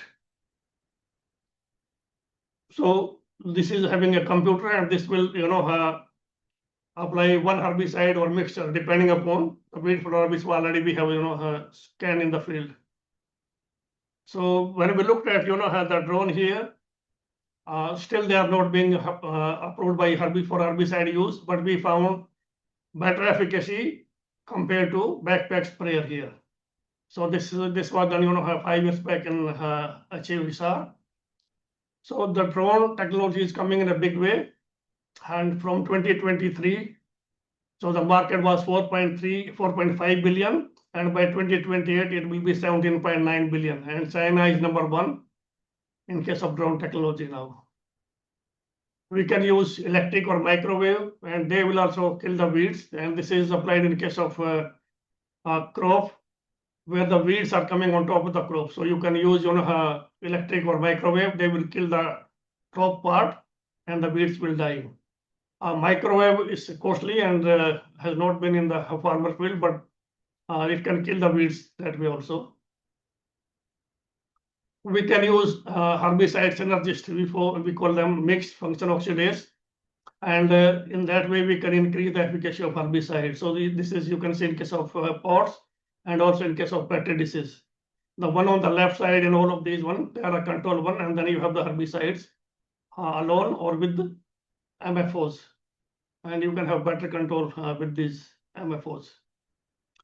We can do rapid detection of herbicide resistance, and this we can do in advance of the crop season by collecting the seed from the soil. We can do in case of petri disease, and within 10 to 12 days, we can detect which herbicide is effective in controlling these weeds, and we can recommend to the farmers. And in this case, we collaborated with a company. They provided a seedling from the farmer's field. We checked them in the lab, and then we advise them that, okay, this herbicide is working well, and you can apply this one.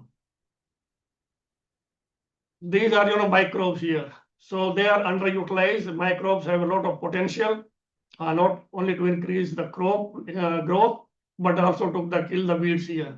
So we use 2 strains, CPS 67 and SYB 101, and now you can see there's good control here compared to the check here.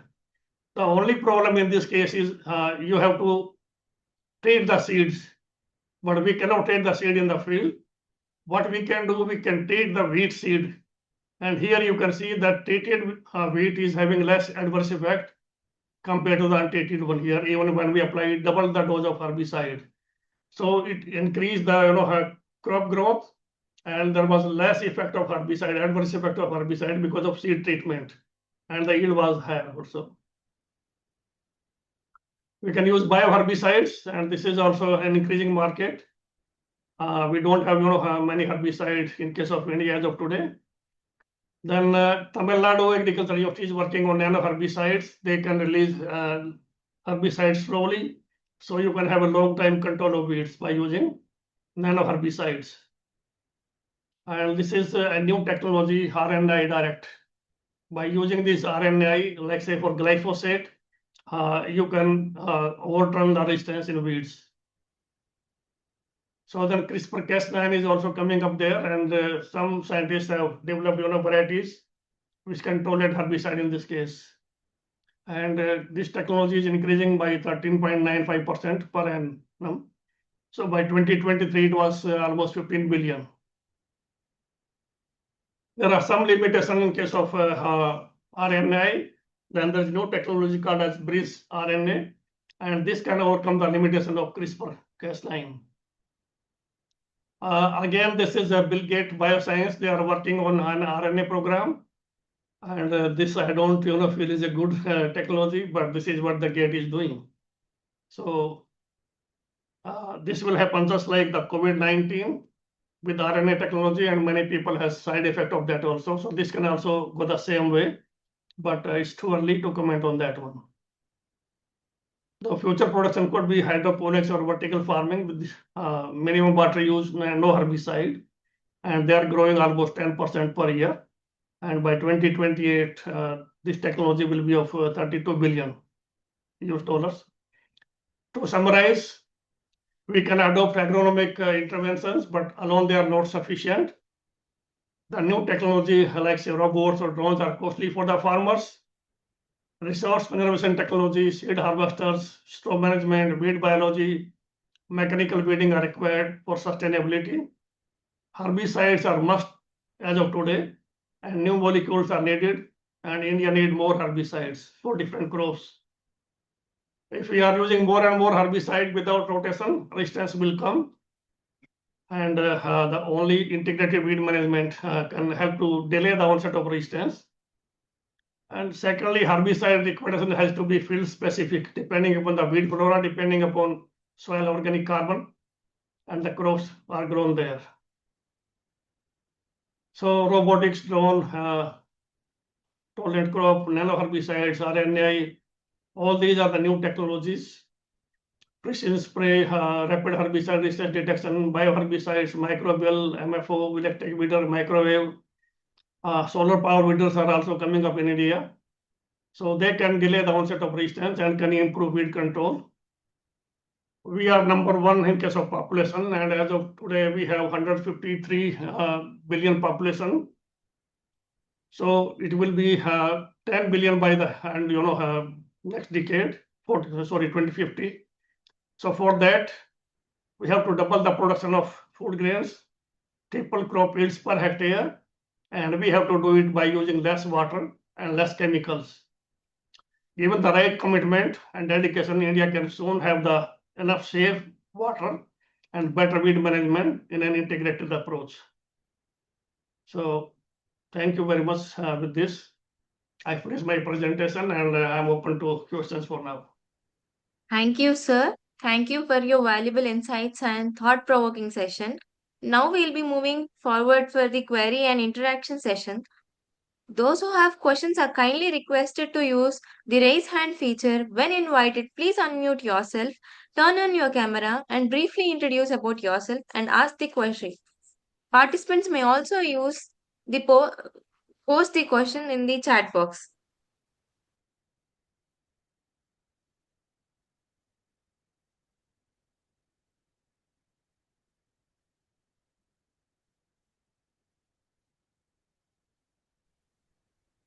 Sir, I have received a question from Yes, ma'am. yes. I didn't see Sir, I in the have chat received box. yes, sir.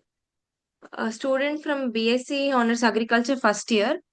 He is from Bansar Pauri Gadwal University. Yeah. So the question is, if climate change makes weed dynamics non-stationary, does IMW needs a complete theoretical redesign? If yes, answer is no, then please raise my answer. Well, this is already happening. And you can see a normal increase and decrease in temperature. And with the flicker of seconds, if you get some difference in temperature, the weeds will start emerging. So because of that, you can have weeds which are not specific to that climate or that season. Those weeds will also be coming up there. So their management will also offer a big challenge to us.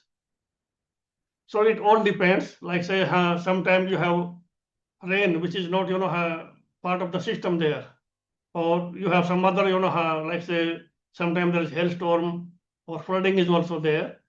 So you have to be more rigorous by selecting the crop varieties for that, which can tolerate all the extremes of the weather. Weeds will be more competitive because this is by nature. And again, we have to use all the available technology with us to manage them significantly in a better way. Though some of the weeds also have nutritional values and medicinal values also. So I'm not saying all the weeds are bad, but given their growth in case of crop weeds, we should discourage or we should check their growth there. So almost 85% of the weeds have medicinal value.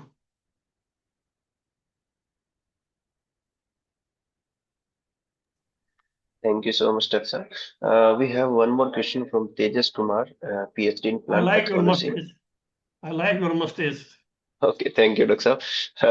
So the question is, how can the integration of futuristic weed control technologies and precision-based weed management tools help India double food production and triple crop yields while using less land and water?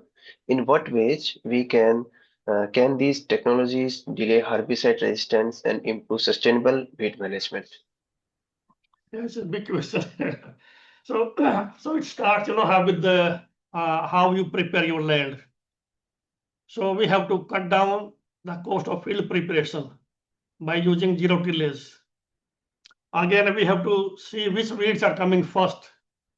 So can we go for early planting or late planting? I can give you an example of Phalaris minor and wild oat. So wild oat emerges when the temperature is higher. Phalaris comes when the temperature is lower. So if we know which weed has more preponderance in our field, we can manipulate our sowing time. We can go for early October planting, or we can delay to November. And that way we can check the emergence of that particular species of weeds here. Okay.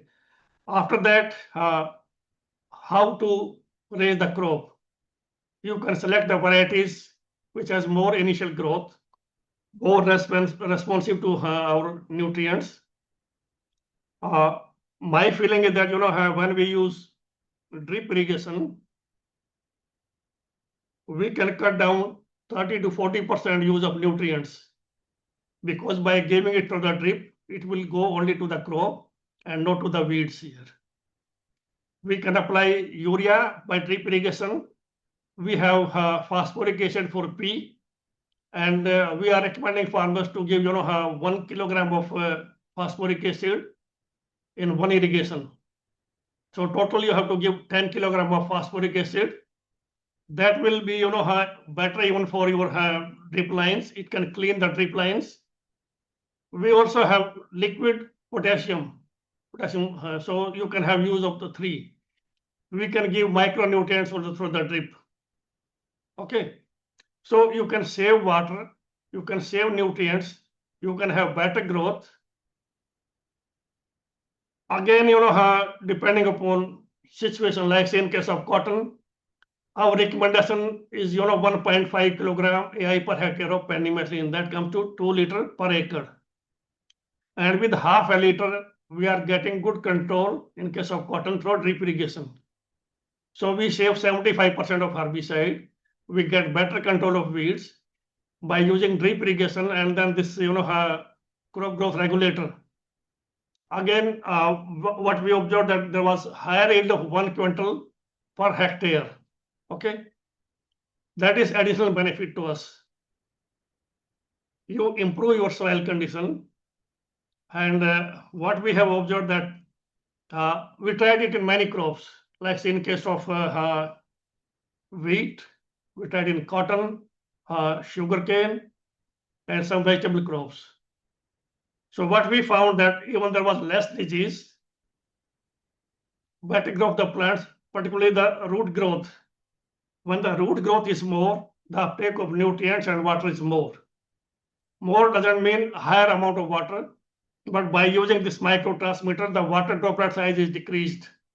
So you have additional 25% of water saving on top of micro irrigation. So this is the kind of advantage. Then again, it's not necessary that you have to apply herbicide.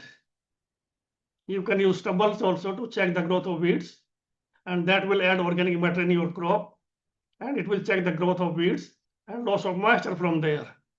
So you have to available all the tools available with you for that particular crop. Robots are coming up in a big way, and they can detect the weeds, they can detect the crop, and they can work automatically. The only way is you have to go for line sowing in a proper way. In broadcast, it will not work. So drones are coming, but means except some better control of weeds, less physical work, it can work, but there is no much advantage going by the cost of the drones here. Our farmers are small, so we need to develop some more tools for mechanical weeding. So we have to integrate mechanical weeding with herbicides also, because if we use herbicide over and over again, some weeds which are not being controlled or less controlled, they will become dominant. So we have to rotate our crops. There's limited scope for that, but at least we can rotate 1 acre every year. We can rotate herbicide. We have choice of herbicide in case of rice and wheat, so we can go for that. So you can manipulate your seed rate also. So all the points which I have talked about, we can use them. So it's not which one to use, depending upon your situation. It's your choice. Depending upon the field, you can select those options for that. Thank you, sir. Sir, we have another question from Jyoti Ramola. She's studying in VCSG, Barsar Paudi Garhwal, Uttarakhand. She's asking that if herbicide failed due to high temperature, what are the alternate strategies would you recommend? Yes, good question. My preference is pre-emergence herbicides for that. Because when we plant the crop, the temperature is less and the moisture is more at the time of sowing. So more moisture, lower temperature will be more effective in killing the weeds. But if we apply it late stage, the temperature may shoot up and the leaf tissues can become harder, the uptake may be less, and we need to have higher rate of herbicide for that, or sometimes we can have failure also. So pre-emergence application is much better. If there is emergence of some weeds, we can take care of that by using another herbicide or by other tools for that. And again, if you use mini sprinklers also less use water, less water compared to sprinkler ones. And then you can manipulate your environment also in the field. You can if the temperature is shooting up, you can spray those, you can apply irrigation with them. And in Haryana, we have 85% subsidy for drip irrigation, and some farmers opt for both mini sprinkler as well as drip irrigation. So they can use alternatively, if the temperature is more, they can use mini sprinkler. Otherwise, drip is the best way.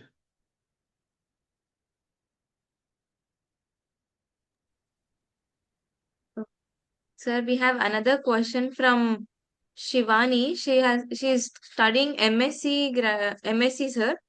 Her question is, what are the biggest challenges in adopting integrated weed management at farmer level under present climatic conditions? First and foremost is the knowledge with the farmers. Many farmers, they are spraying the herbicide in a zigzag way, just like they use fungicides or insecticides. So they have no idea that in case of herbicide, your nozzle should direct towards the ground, and this should go as a straight line and come back that way.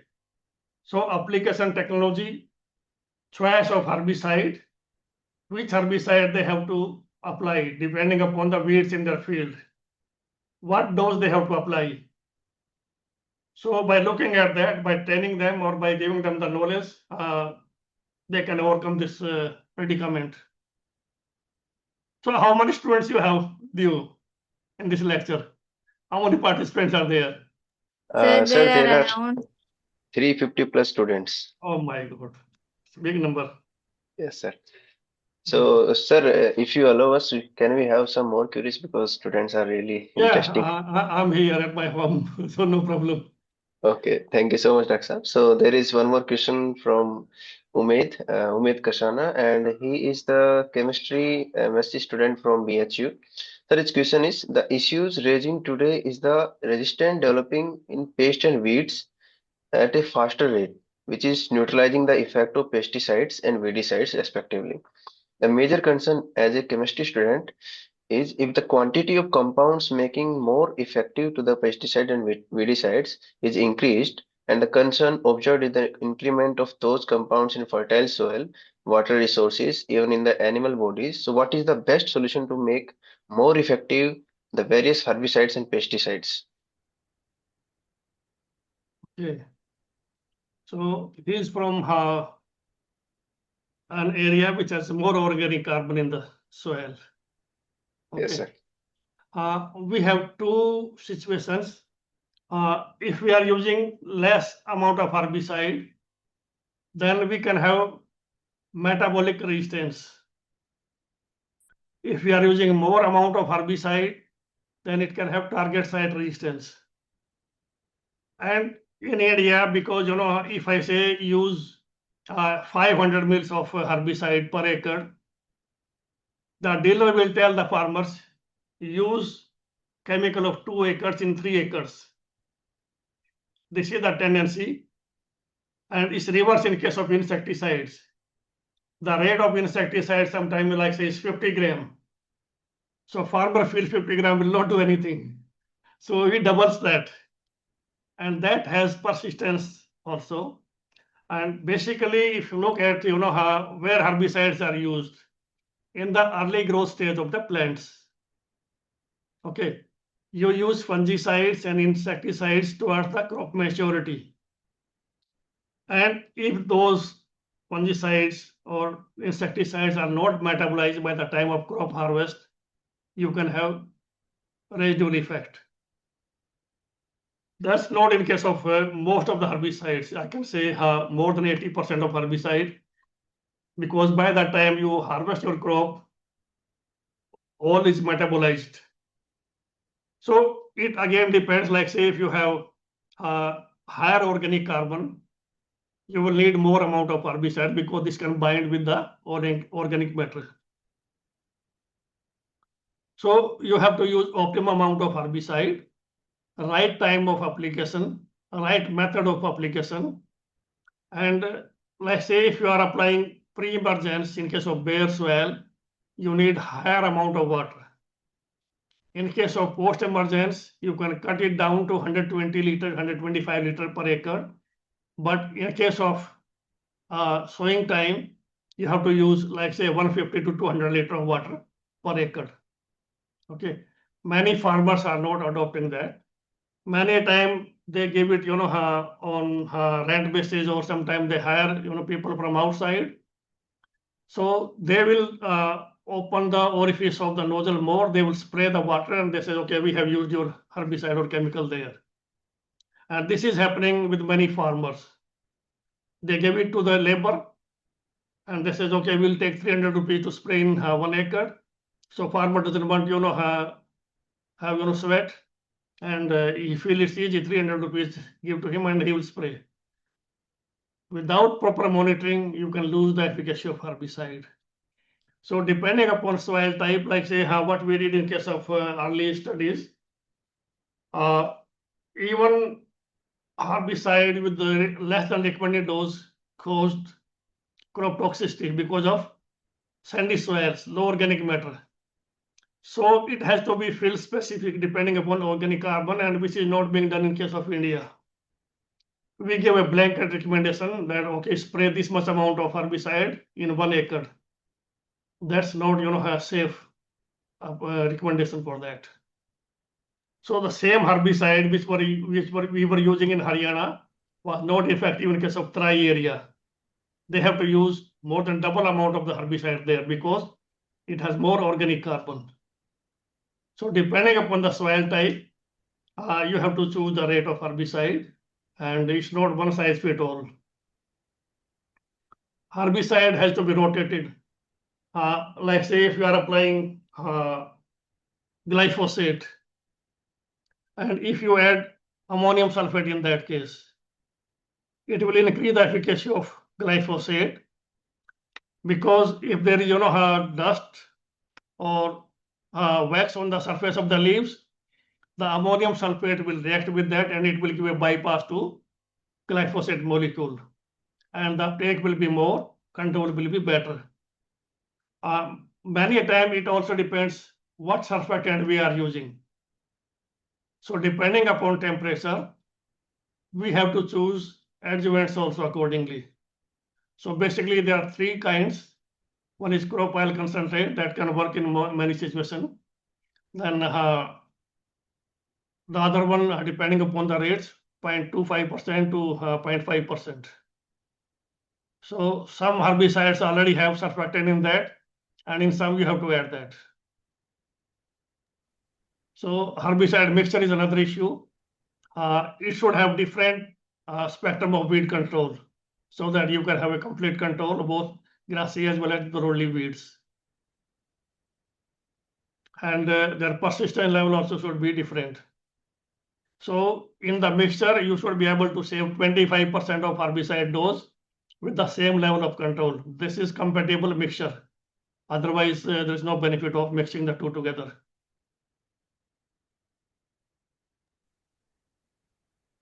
Thank you, sir. We have one other question from our participant, Sri Karni. She's studying graduation in Telangana. Her question is, we often see and study that there is high infestation of weeds in arid and semi-arid regions where there's very less availability of water. In such cases, how can micro irrigation or drip irrigation techniques help in weed control? Well, as I mentioned that we can apply herbicide by drip. So the weeds will emerge only when there is moisture. And in drip irrigation, you will have moisture only with the drip lines. Okay. Coming back to that, we can have paired row sowing also. Like say those crops which are wide spaced. So you can have 2 rows at narrow spacing, and then you can give more space in between 2, and that way you can put 1 drip line in between 2 rows that will take care of the moisture, and in between row you will not have the moisture, the weeds will not emerge. So paired row sowing will have more aeration because of the wide spacing between the 2 rows, and there will be more flowering, more fruiting, and higher yield in that case. So you can use paired row sowing, and by using drip irrigation, you can apply herbicide through the drip. And that's only for soil applied herbicide. You cannot use post-emergence herbicides through the drip. It's only pre-emergence herbicide you can use that way.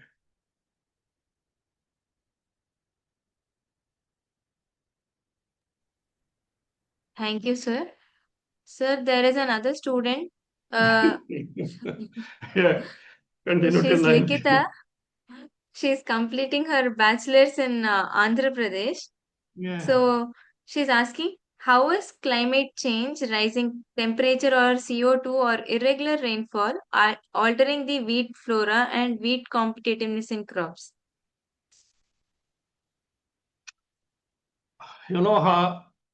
Weeds emerge as a particular temperature. Okay. So if there's increase or decrease, slight decrease in temperature, so it initiates the emergence of weeds. Like say you have rabi weeds, you have kharif weeds. So sometimes they overlap. It should not be there. Like say your Chinopodium album in North India, it comes in the winters only. But if this is coming in case of cotton in the summer, this means there was temperature variation. That's how it emerges there. And if we don't have a recommendation for that particular weed, that this is the herbicide for this weed, it will be difficult to manage that. So again, depending upon weather conditions, some weeds are sensitive to light, some are not. Some weeds have more dormancy than others. Like say if you look at Tranthema, it has no dormancy. So soon after the emergence, within 2 weeks, it will produce seed. They will fall down, and there is no dormancy. They will grow again. So they will grow 4 times in a season. Again, if you look at Parthenium can grow in whole of the year except of December and January month. So if you will be in the field, you will see it's already there, but you won't believe that this is a new emergence, new growth there. So if you are regular in the field, if you are watching, if you are observing particularly, then you can find out why this weed is coming up here, because the season is not perfect for that particular weed, and the emergence was only initiated because of it was triggered by climate change. Weeds are more robust, so they can survive, and even if the condition is adverse, they will cut short of their growth phase, and they will directly go to produce seed, and they will die. So the main purpose is to have the new progeny, and that's not happening in the other plants. They have their own life cycle, but weeds can manipulate that.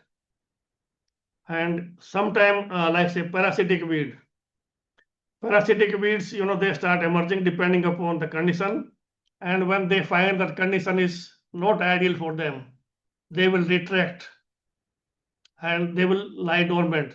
So this kind of characteristic is only with some weed species, not with crop plants. In case of crop plants, once the germination has started, it will germinate whether this is survive or not. But weeds can retract its growth there, the root there.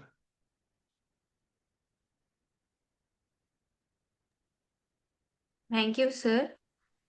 Sir, there is another question.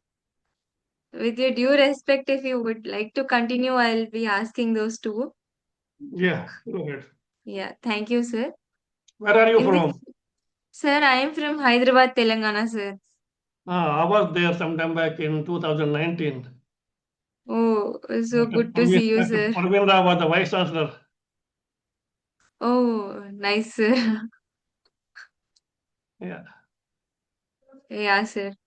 In the future, how sustainable and socially just will herbicide-based weed management remain, considering rising herbicide resistance, increasing environmental and health concerns, high input costs, and inability of some and marginal farmers to afford advanced technologies without assured MSPs and institutional support? You see, for marginal farmer, you don't have to use herbicide. We normally say that use minimum chemicals. Okay. If the farmer is having small land holding, if he has the labor, he can go for manual weeding. And there are tools like say wheel hand hoe. He can use that. He don't have to use herbicide. And if you look at Rajasthan, many crops are grown there without fertilizer, without herbicide or pesticides, and they sell it as organic.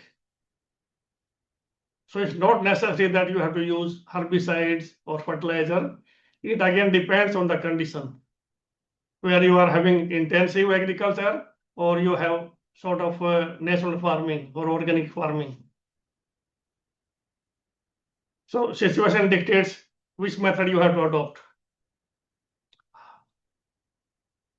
And if you are having, like say multiple crops, many farmers are doing that in case of vegetables also. So that will, have a shadowing effect on the weeds, and they will not emerge. So we can call it relay cropping or mixed cropping, and that will take care of weeds. Secondly, if you won't let the weed seed coming from outside, and if you control weeds by you depending upon the weed flora and its soil longevity, there should not be any weeds here.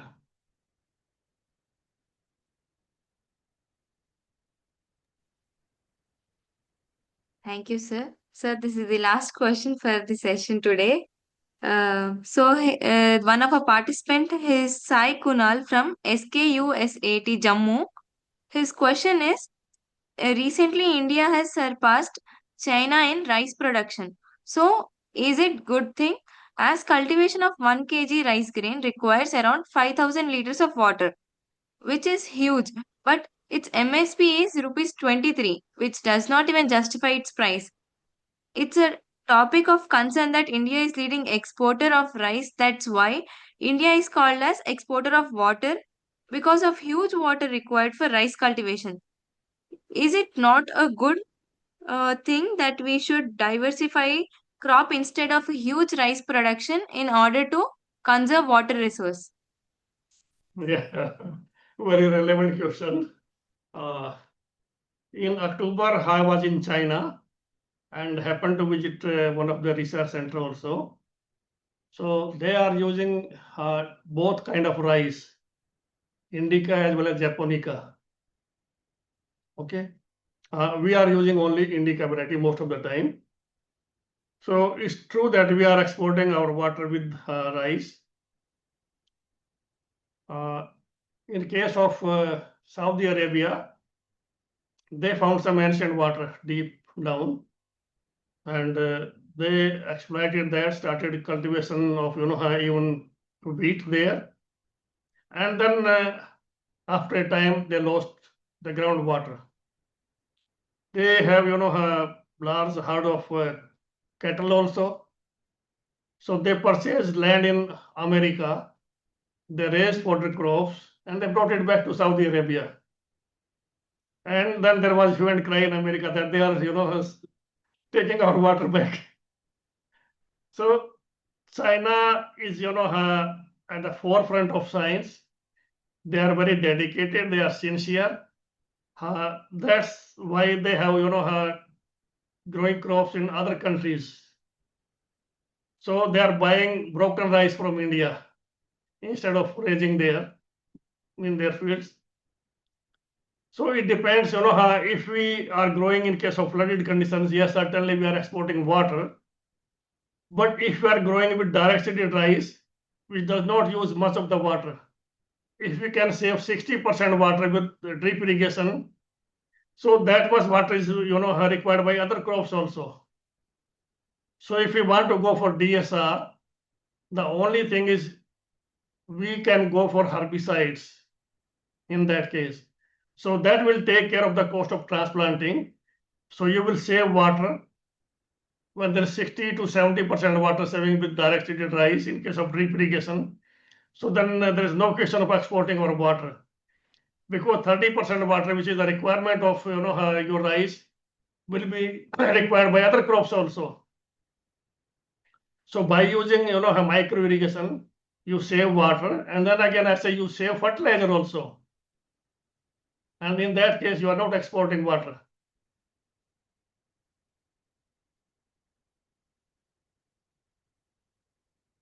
In flood irrigation, the soil is also affected by that case because of the puddling. But in case of direct seeded rice, there's no harm to the soil, and you save both water as well as the nutrients. That's not being done in case of flooded rice. Again, there's less production of methane from direct seeded rice compared to transplanted rice, and which is a major cause of concern for global warming. Almost you can say 42 milligram of methane per square meter is given by flood irrigation conditions.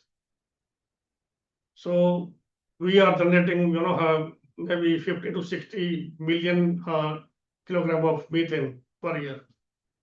So after animals or industry, the rice is the main producer of methane and global warming that way.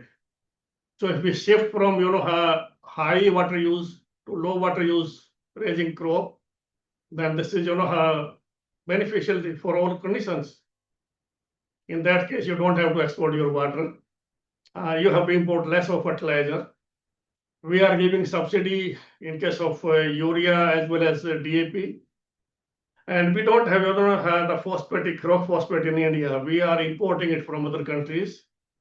And this will be just like your water shortage in the future, because neither you can produce phosphorus, nor you can destroy it. You can only dilute it. And China is smart in that way. They have taken mines in African countries where they have phosphoric acid. What we are doing in India, we give help to other countries, but we don't take anything for back. Just we want to be goodies.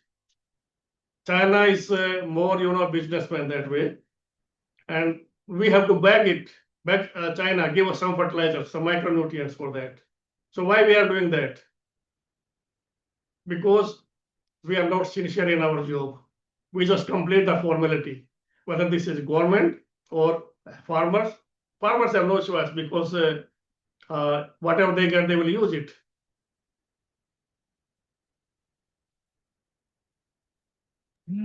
Hope I can answer the question. If not, then kindly again you can comment for that.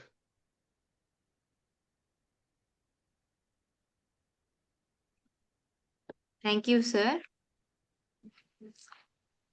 On behalf of Agri SAARTHI, I would extend my sincere and heartfelt gratitude to you for delivering such an insightful, thought-provoking, and scientifically rich session. Your vast experience and clear articulation of integrated weed management strategies under changing climatic conditions have greatly enriched our understanding and inspired our participants to adopt sustainable and climate resilient agricultural practices. Rightly said, true expertise transforms challenges into the pathways for sustainability. Thank you, sir, for sharing your valuable knowledge and making our session truly impactful and memorable. Reminder, the attendance form has been shared in the chat box. Filling the form is mandatory and will be active for next 30 minutes only and it will not be sent to WhatsApp groups. Thank you once again. We look forward to seeing Thank you you. in tomorrow's day 9. Jai Hind. Okay, thank you, Jagdish, and all participants. It was a pleasure talking to you. Thank you so much, Daksha, for such an in-depth and detailed session. Definitely, students are very engaging because they're asking a lot of queries. It means session was really wonderful and insightful. Thank you so much for blessing our audience, and we will looking forward to have such more sessions in future also. Thank you I so was much. expecting this, on 10th. My lecture is on 10th. Yes, sir. Only yesterday I got the message that I have to deliver it today. Yes, sir. So anyway, I hope I could justify my time for that. Yes, sir. Thank you so much, Daksha. It was Thank you, really sir. wonderful. All the best. Bye-bye for now.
Participants, the meeting has been over and the attendance cum feedback performer link is provided into the chat section.